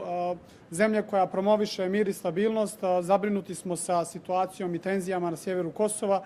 U potpunosti podržavamo deeskalaciju sukoba i dijalog između Beograda i Prištine u okviru platforme koju je trenutno predstavila Europska unija. To sam upravo i rekao predsjedniku Vučiću i nadam se da će uskoro u potpunosti doći do rešenja na koristi Beograda i Prištine. Zahvaljujem.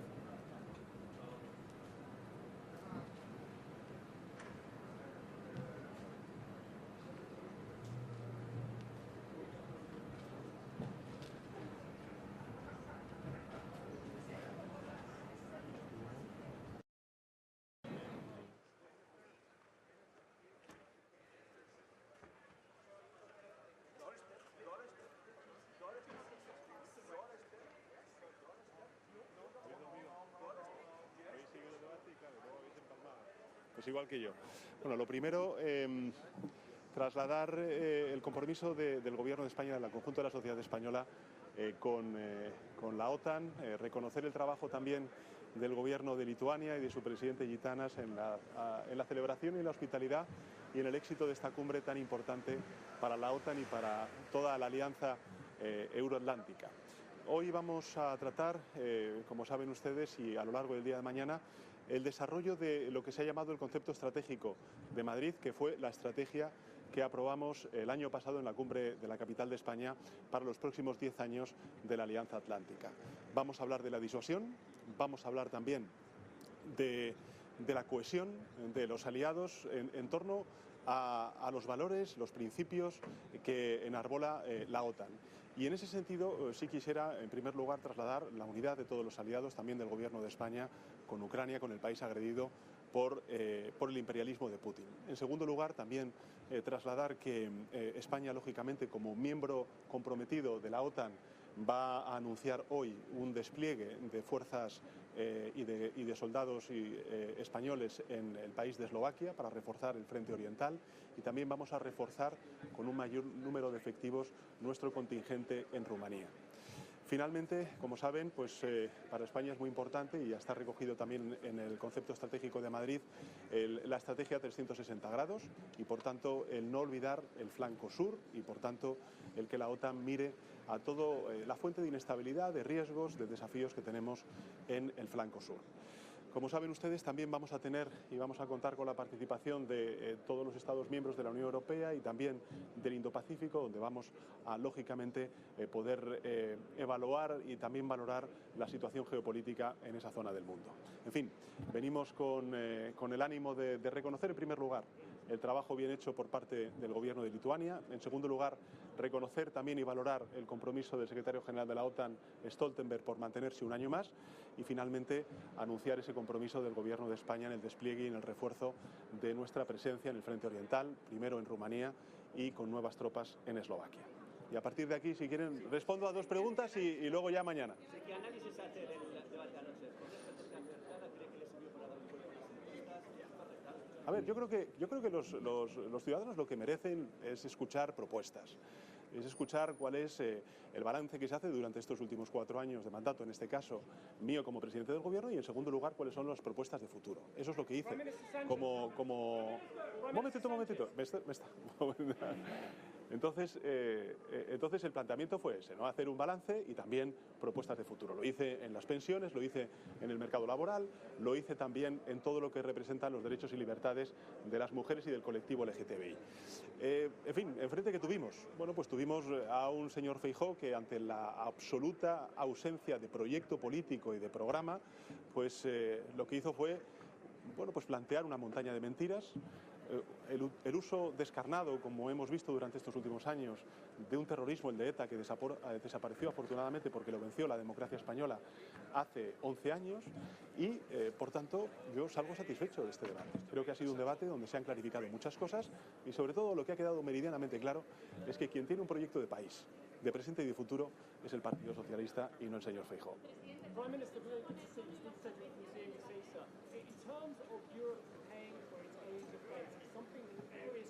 Yes. Have berated you, have berated the Germans, have berated many more. Is Europe willing to not only talk about spending more, but actually spend more on its own defence?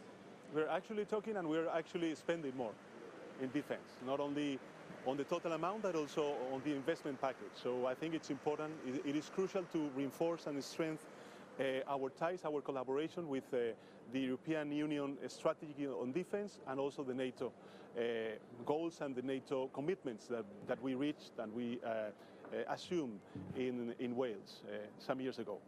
La última, venga.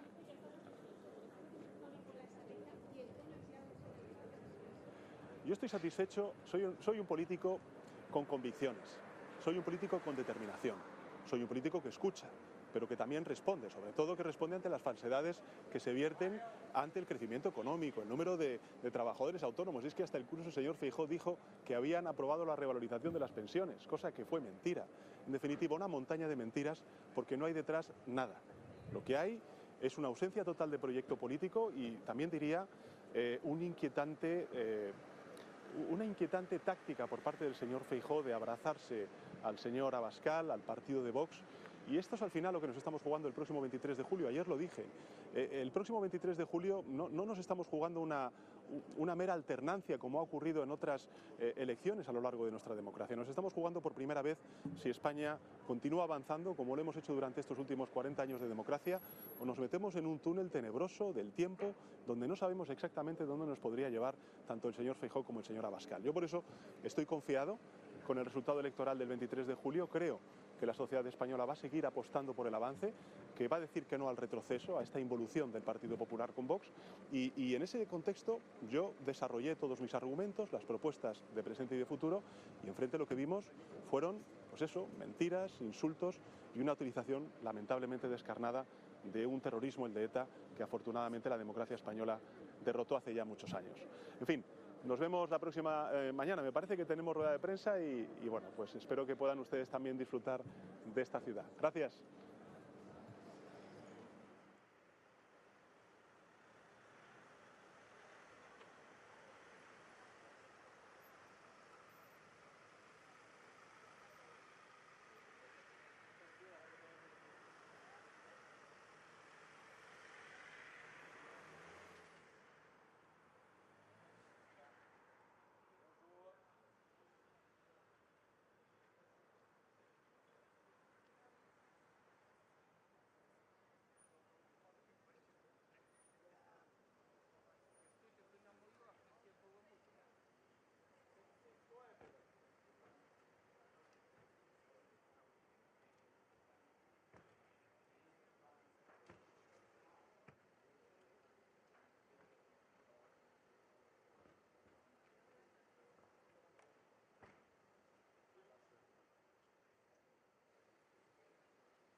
investments in our own defense.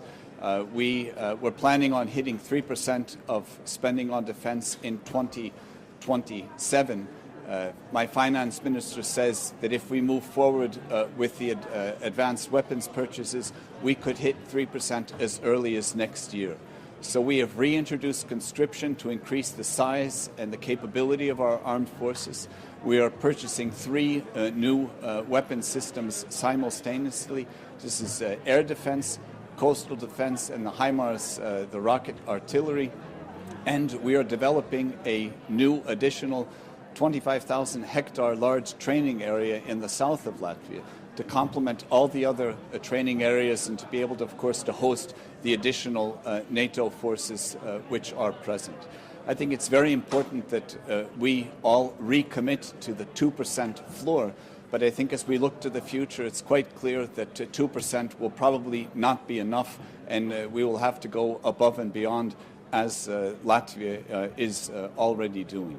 And finally, the big question, I think, on many people's minds is Ukraine. From my point of view, it's very clear that for peace and lasting stability in Europe, we need Ukraine to be part of NATO. Russia only understands strength, and we must be strong, and that wall must be very clear, and that wall would mean that Ukraine is within the NATO family.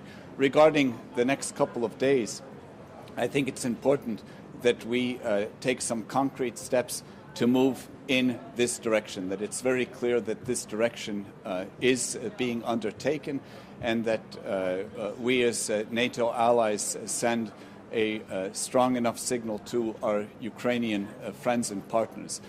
Not only do we need to, of course, to continue to supply them with ammunition, with weapons, with money, with humanitarian aid for as long as it takes for them to win this war, but we have to think seriously about what happens afterwards and how to ensure a lasting peace.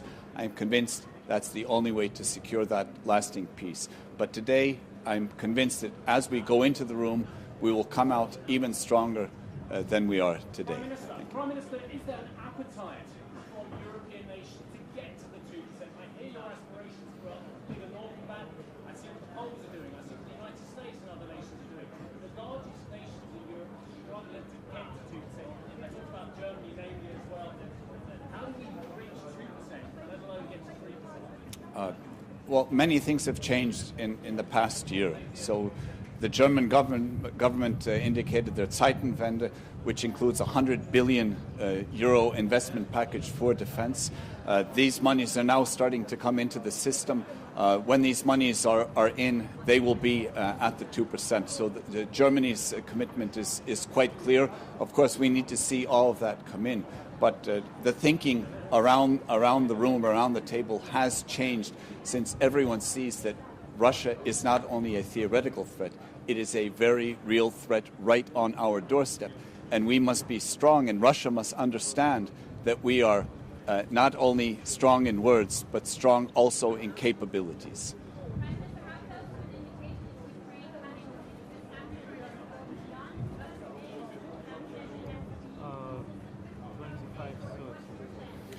My stance is that I think it's important that we move in clearly in that direction. We know all of the various differences around the table.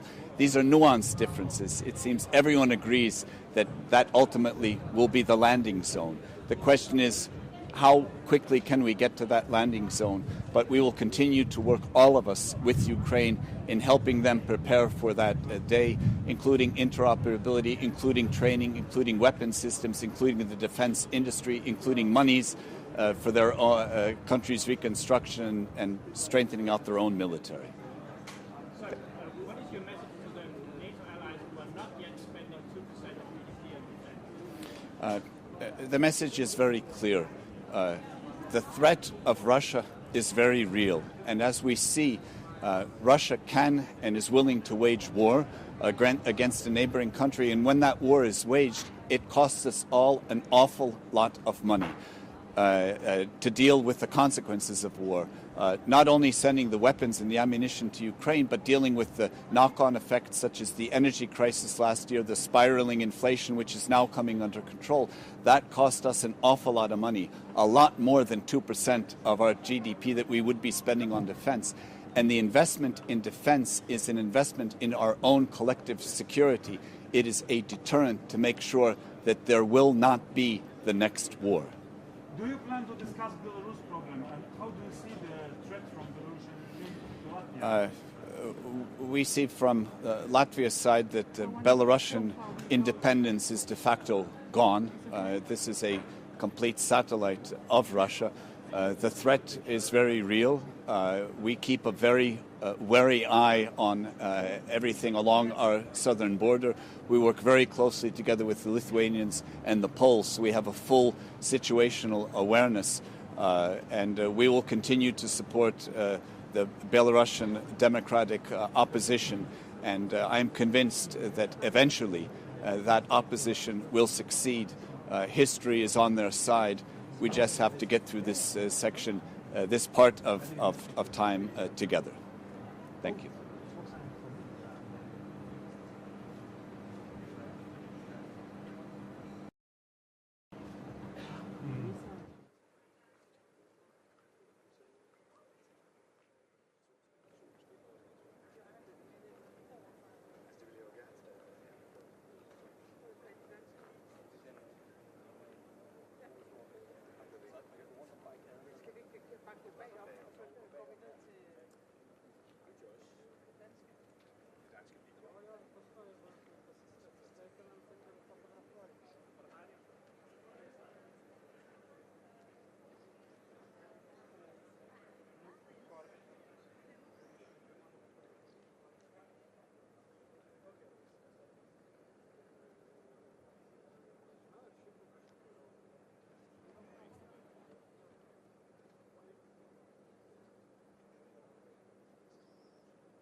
členstvo v Severoatlantickej aliancie a moje očakávania sú samozrejme spojené aj s konkrétnym posunom, pokiaľ ide o budúce členstvo Ukrajiny v Severoatlantickej aliancii. Ďakujem veľmi pekne.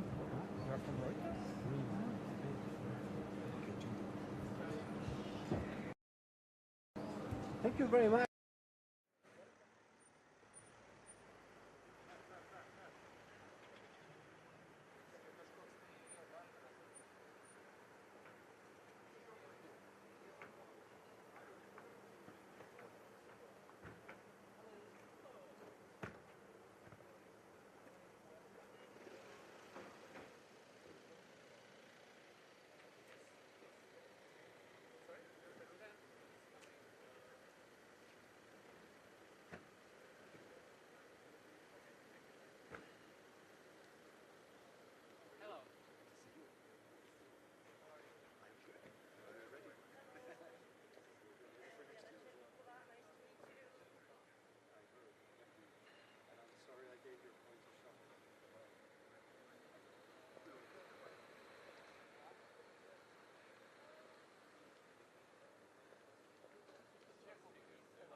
Good morning. I hope that we will have very effective and decisive summit. We have few very interesting topics to discuss, and I hope we'll make decisions, important decisions for NATO, for Ukraine, and also, as I hope you can understand, for eastern flank of NATO, because I am the president of Poland, so eastern flank is especially interesting for me. And that's the most important things.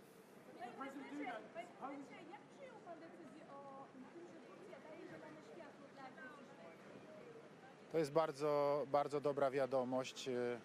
Szczerze mówiąc, czekaliśmy na nią do ostatniej chwili. Mieliśmy nadzieję, że ta akceptacja jednak będzie, bo to jest rozsądne rozwiązanie.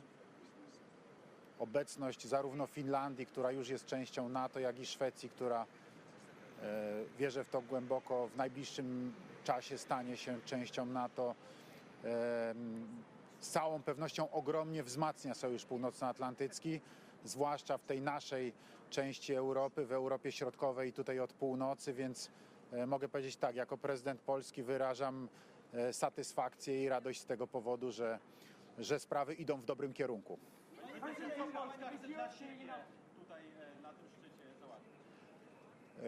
Polska na szczycie NATO jest częścią Sojuszu Północnoatlantyckiego. Sojusz Północnoatlantycki musi być jednością. Polska nie załatwia nic dla siebie, tylko dla NATO, dla wschodniej flanki NATO, także dla państw bałtyckich, dla innych państw, które są naszymi sąsiadami właśnie w tej wschodniej części. Dbamy także o interesy naszego sąsiada Ukrainy, który dzisiaj jest, jak wiemy, od ponad roku w stanie wojny, bo broni się przed brutalną rosyjską agresją i będziemy czynili wszystko, żeby zapewnić pokój. Naszym interesie jest to, żeby Rosja musiała wycofać się, opuścić okupowane terytoria Ukrainy, żeby przywrócony został prymat prawa międzynarodowego i wierzymy tutaj głęboko, że NATO jako całość, jako najsilniejszy sojusz obronny na świecie wesprze w tym Ukrainę i będzie prowadziło skuteczną politykę, która do tego doprowadzi.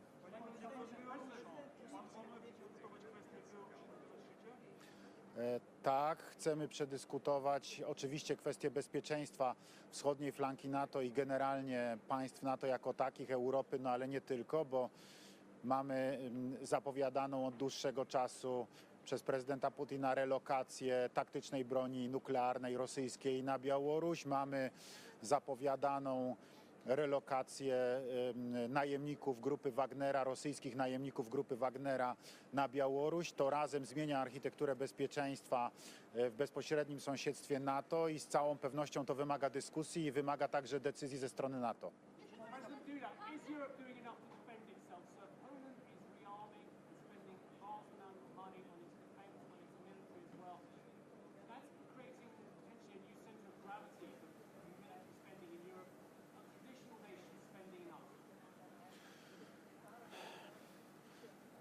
We know and we understand what's the situation. We are neighbors of the Ukraine. Ukraine is now under Russian invasion. There is terrible war. We know what it means. We have millions of Ukrainian refugees in Poland. So I think I can say that all Poles, Polish society, understand, and we have to spend more for our defense, to increase our military capabilities, to increase our defense capabilities, and this is crucial now, so that's why we made these decisions. Mr. President, how do you estimate the efforts of Ukraine on its way to NATO if she does enough? I have one message. We should establish straight and clear path for Ukraine to NATO. And that's all.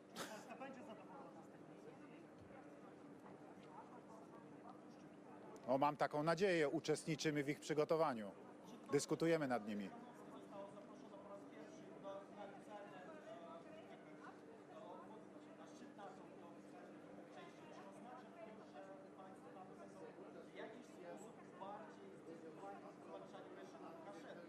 Myślę, że to jest czytelny znak tego, że państwa demokratyczne, państwa wolne, które tworzą Sojusz Północnoatlantycki, chcą wolnej, suwerennej, niepodległej Ukrainy i wspierają dążenia społeczeństwa ukraińskiego do tego, aby takie państwo mieć. No, przepraszam, białoruskiego oczywiście. Dziękuję bardzo. Thank you.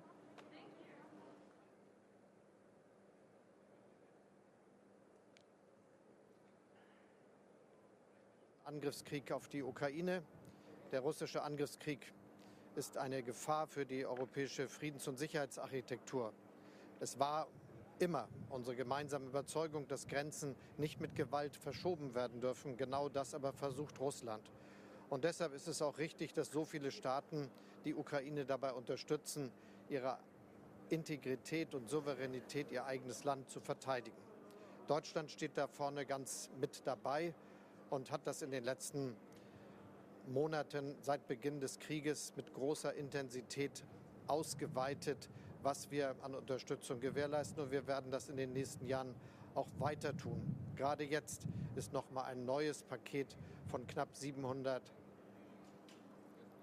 Millionen Euro geschnürt worden, das uns in die Lage versetzt, die Ukraine jetzt unmittelbar weiter zu unterstützen. Alles zusammen wird es hier darauf ankommen, die gefundene Einigkeit und Solidarität auch weiter voranzubringen. Und dazu zählt natürlich auch, dass wir all die wichtigen Entscheidungen treffen, die erforderlich sind, damit die NATO sich auch als Verteidigungsbündnis gut neu aufstellt. Denn wir müssen uns ja gegen eine Bedrohung unseres Territoriums wappnen. Und das ist mit den Entscheidungen, die hier getroffen werden, auch verbunden. Dazu zählt im Übrigen ja auch die Entscheidung, dass mindestens 2% der Wirtschaftsleistung für Verteidigung entlang der NATO-Kriterien ausgegeben werden soll. Deutschland ist mit den Mitteln, die wir im Haushalt bereitstellen, unserem Sondervermögen nächstes Jahr in der Lage, genau das zu erreichen.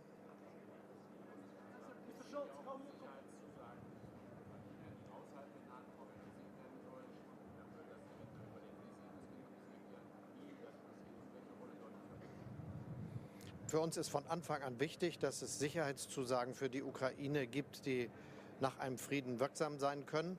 Und dazu werden wir auch jetzt die notwendigen Vereinbarungen treffen, die jetzt für das, was wir aktuell an Unterstützung leisten, relevant sind, aber auch für das, was dann in einer Friedenssituation erforderlich ist. Da werden die G7-Staaten eine gemeinsame Erklärung miteinander hier festhalten, die das ausdrückt und die dann ganz konkret von den einzelnen Ländern ausgefüllt wird, so wie wir das ja jetzt auch schon aktiv tun mit unserer Unterstützung der Ukraine.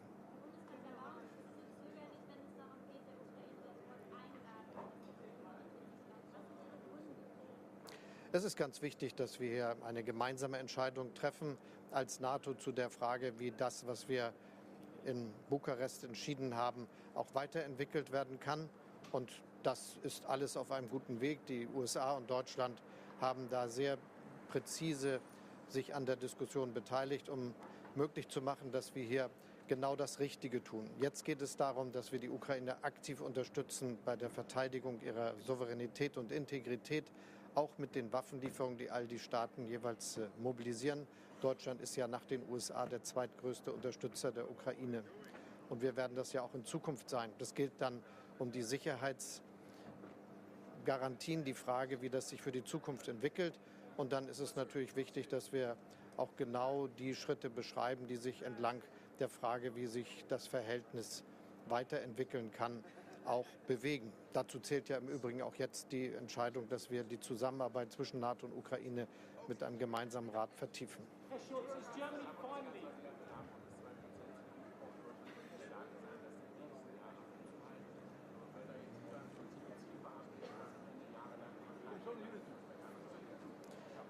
Deutschland hat einen großen Schritt vorwärts gemacht und wir werden in der Lage sein, das 2%-Ziel einzuhalten. Mit den Mitteln des Bundeshaushaltes und mit den Mitteln des Sondervermögens ist das vorbereitet. Und wir werden gleichzeitig dafür Sorge tragen, dass das auch in Zukunft so geht. Mein Eindruck ist, dass viele Staaten, die zur NATO dazugehören, jetzt aber auch sich auf den Weg gemacht haben. sodass dieses Ziel, das wir hier vereinbaren, anders als in den letzten Jahren eines ist, das realistisch in kürzerer Zeit von den Mitgliedstaaten der NATO auch umgesetzt wird, was natürlich unsere gemeinsame Fähigkeit zur Bündnisverteidigung auch erheblich stärken wird. Und das, finde ich, ist ein ganz guter Fortschritt.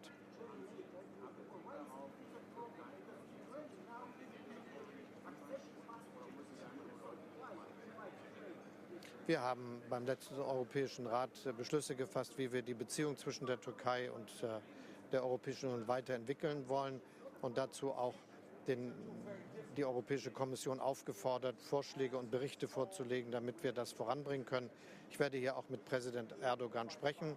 Die Türkei ist ein wichtiger Partner für uns und das wird dann auch in den künftigen Beziehungen zum Ausdruck kommen.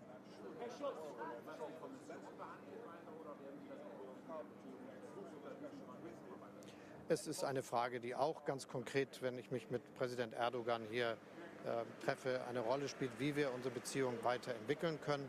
Und wie gesagt, ich habe mich sehr dafür eingesetzt, dass der Europäische Rat entsprechende Entscheidungen trifft, was ein Neuaufsetzen der Zusammenarbeit mit der Türkei betrifft.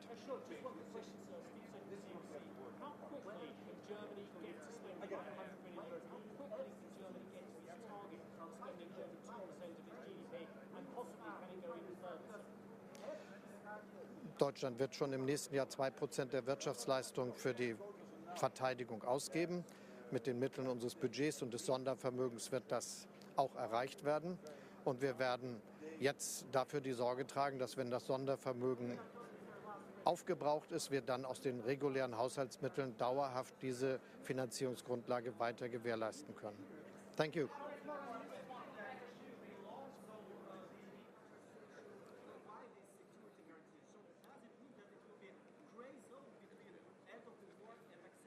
What Ukraine is offered, clearly at the moment, is the Ukraine NATO Council, which is a big step.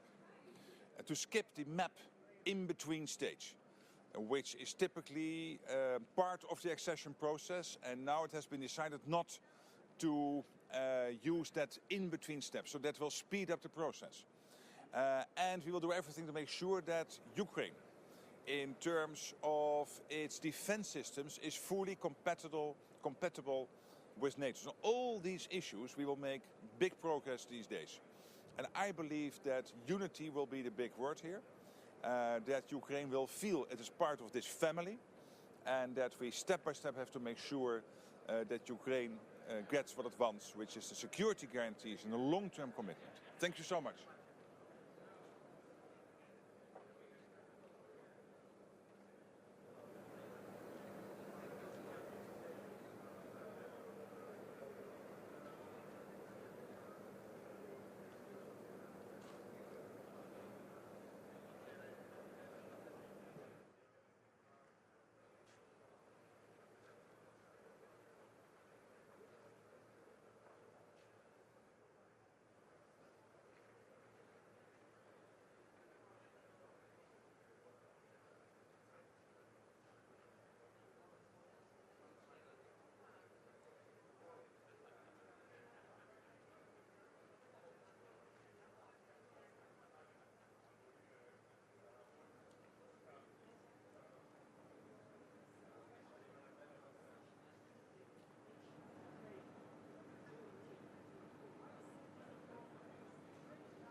Haydi bekleme. Murat. Efendim, basın çekememiş bir daha istedim. Parfait. Ok. Merci. Merci. Merci beaucoup. Merci. Merci beaucoup. Merci. Ok. Thank you.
His Excellency Mr. Andrzej Duda, President of the Republic of Poland.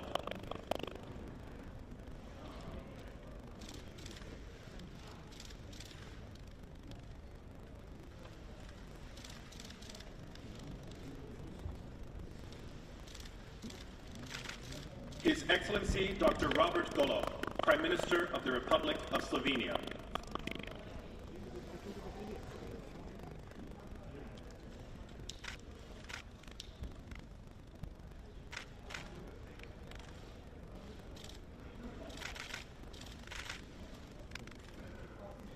His Excellency Mr. Dimitar Kovachevsky, President of the Government of the Republic of North Macedonia.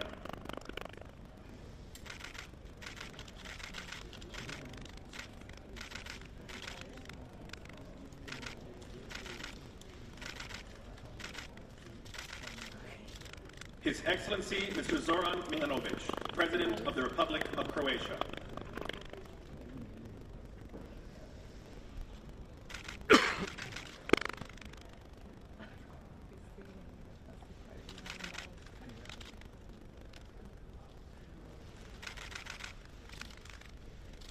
Her Excellency Ms. Giorgia Meloni, President of the Council of Ministers of the Italian Republic.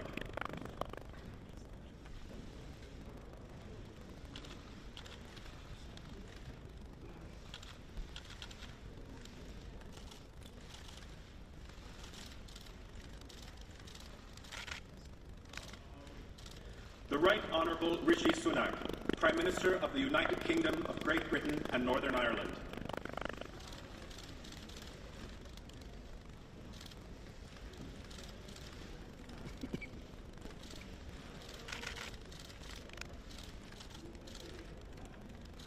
His Excellency Mr. Olaf Scholz, Chancellor of the Federal Republic of Germany.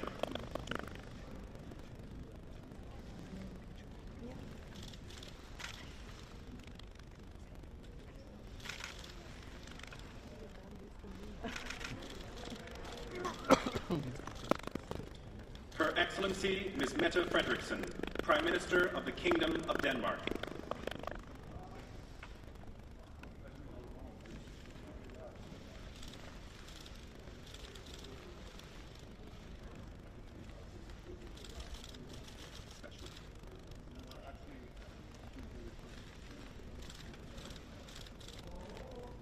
His Excellency Mr. Kyriakos Mitsotakis, Prime Minister of the Hellenic Republic.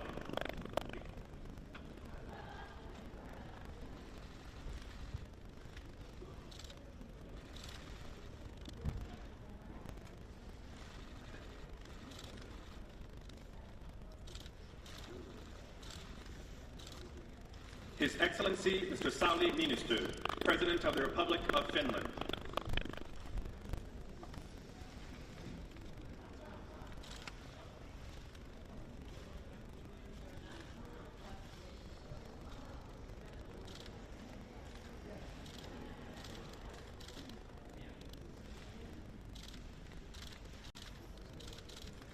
His Excellency Mr. Edi Rama, Prime Minister of the Republic of Albania.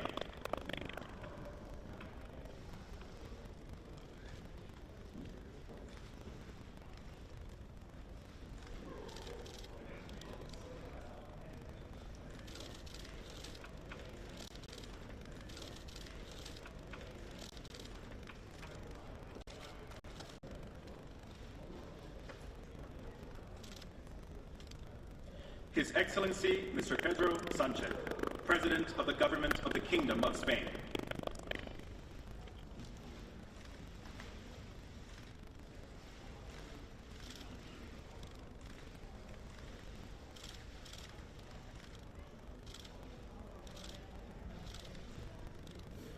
Her Excellency Ms. Zuzana Čabutová, President of the Slovak Republic.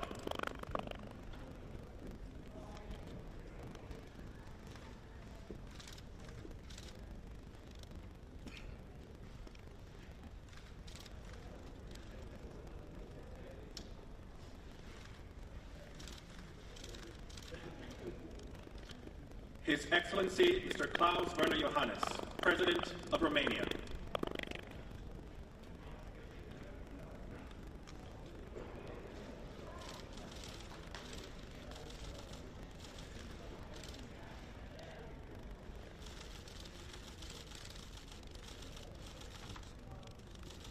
His Excellency Mr. Antonio Costa, Prime Minister of the Portuguese Republic.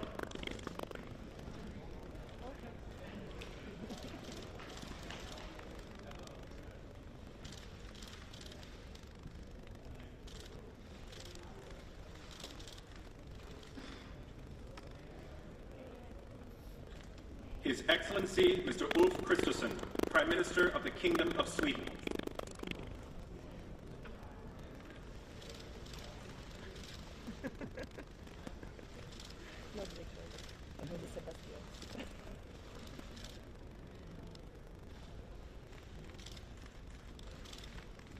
His Excellency Mr. Viktor Orban, Prime Minister of Hungary.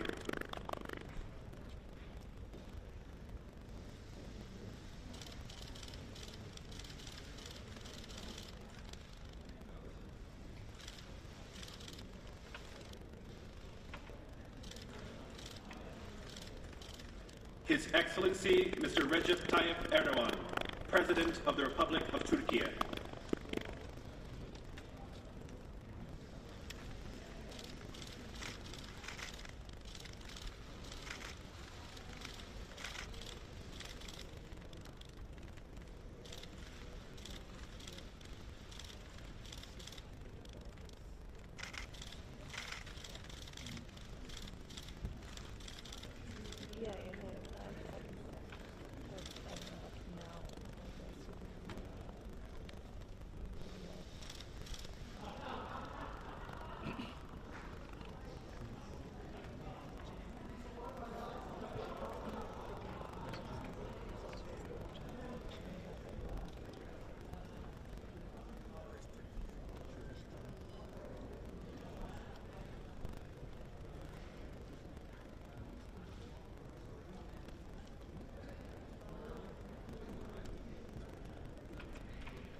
WhatsApp free you guys want to go, but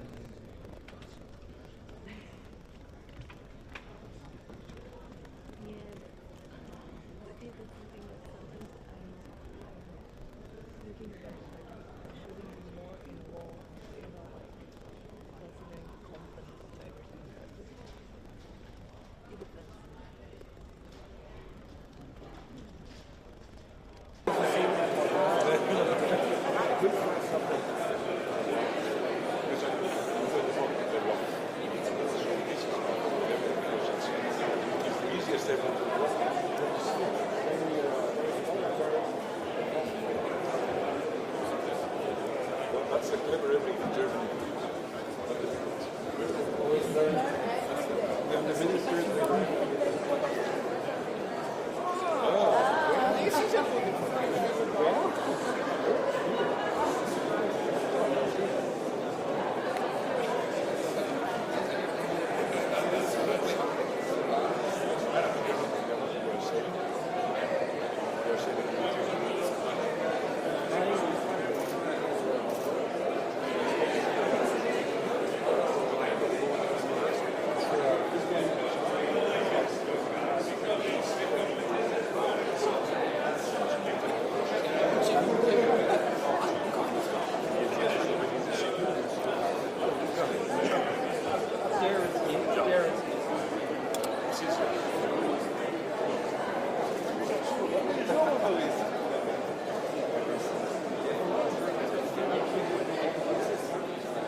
I lost a client and said I'm done. I cannot afford it.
Existential disease.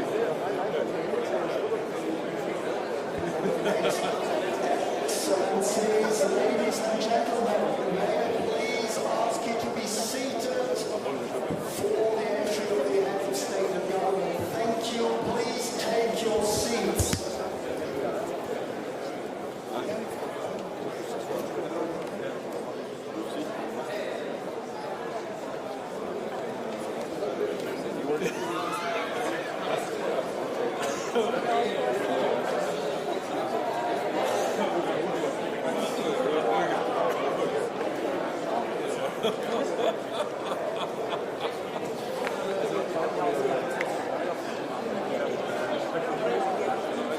Ladies and gentlemen, please be seated for the entry of the head of state and government. Please take your seats.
What was that? POTUS, and then I'm sure Blinken will walk in beforehand. I'll let you know when he's coming. None of the U.S. delegation is coming. Sorry, second. None of the U.S. leaders are coming. Okay, no. I think it'd be a bit more attention if he did. Yeah. The room would certainly go up in the way it is, yeah.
Justin.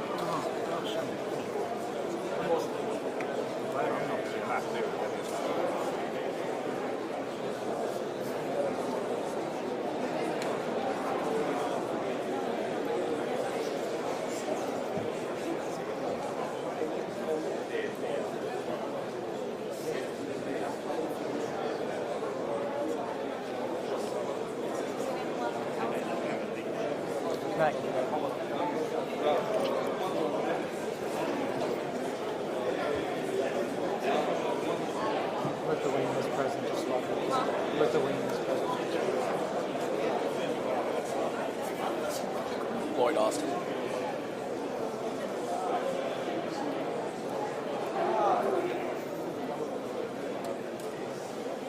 White House photographer just walked in. Lloyd Austin. I'm sorry, who's that? Lloyd Austin. Whereabouts? Over here. Stoltenberg. Is he Ian Stoltenberg? Yeah, Stoltenberg too.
Good afternoon. I think we are ready to start. If you all can find your seats, then we will start this summit.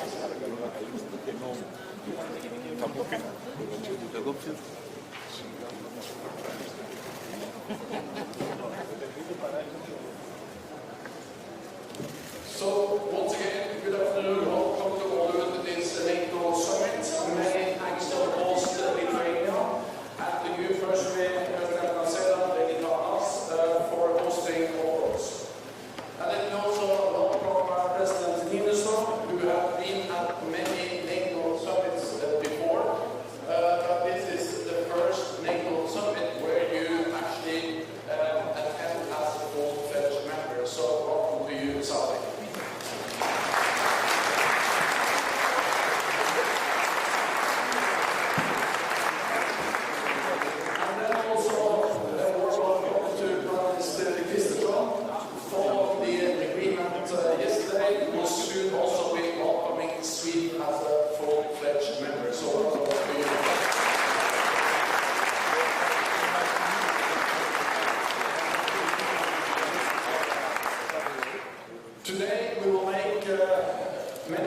reasons for an even stronger alliance will increase our practical and political support to Ukraine. This will bring Ukraine closer to NATO, where it belongs. Will also take all steps to further strengthen our territorial defense, including new plans and forces for defense of the Atlantic area, and will agree a more ambitious defense investment pledge. Let me now pass the floor to our host, President Noceda, for his opening statement. Please, the floor. Dear Jens, my dear friends, allies, it's my honor and great pleasure to welcome you all in Vilnius. Welcome to Lithuania. Lithuania, where freedom has never been taken for granted, where values have always been stood for, where allies are always welcome and cherished. Lithuania is a country where the principle one for all and all for one bears a very special meaning and is carried deep in our hearts. Today the most brutal war is being waged by Russia against sovereign and independent Ukraine at the doorstep of NATO. Today allies are meeting in Vilnius to testify to the importance of collective solidarity and defense. Also to take bold decisions on how to strengthen allied security and defense, help Ukraine to build, and boost our partnerships with like-minded countries in other regions. Unity, solidarity, and the transatlantic bond are irreplaceable pillars of our success. Dear friends, let me wish us all productive discussions and wise decisions. Thank you. Thank you so much, President. This ends the public part of the meeting. I thank the media for joining us at the top of the meeting, and we will continue in just a moment. Thank you so much.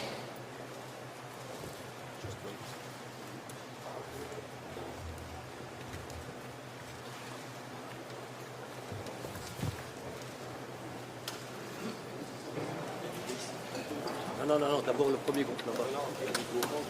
Qui a dit? Le matériel déjà. Ah, oui, mais ramenez le matériel. Quoi? Ils prennent le matériel. Okay, just take this video, please. Yeah. Thank you.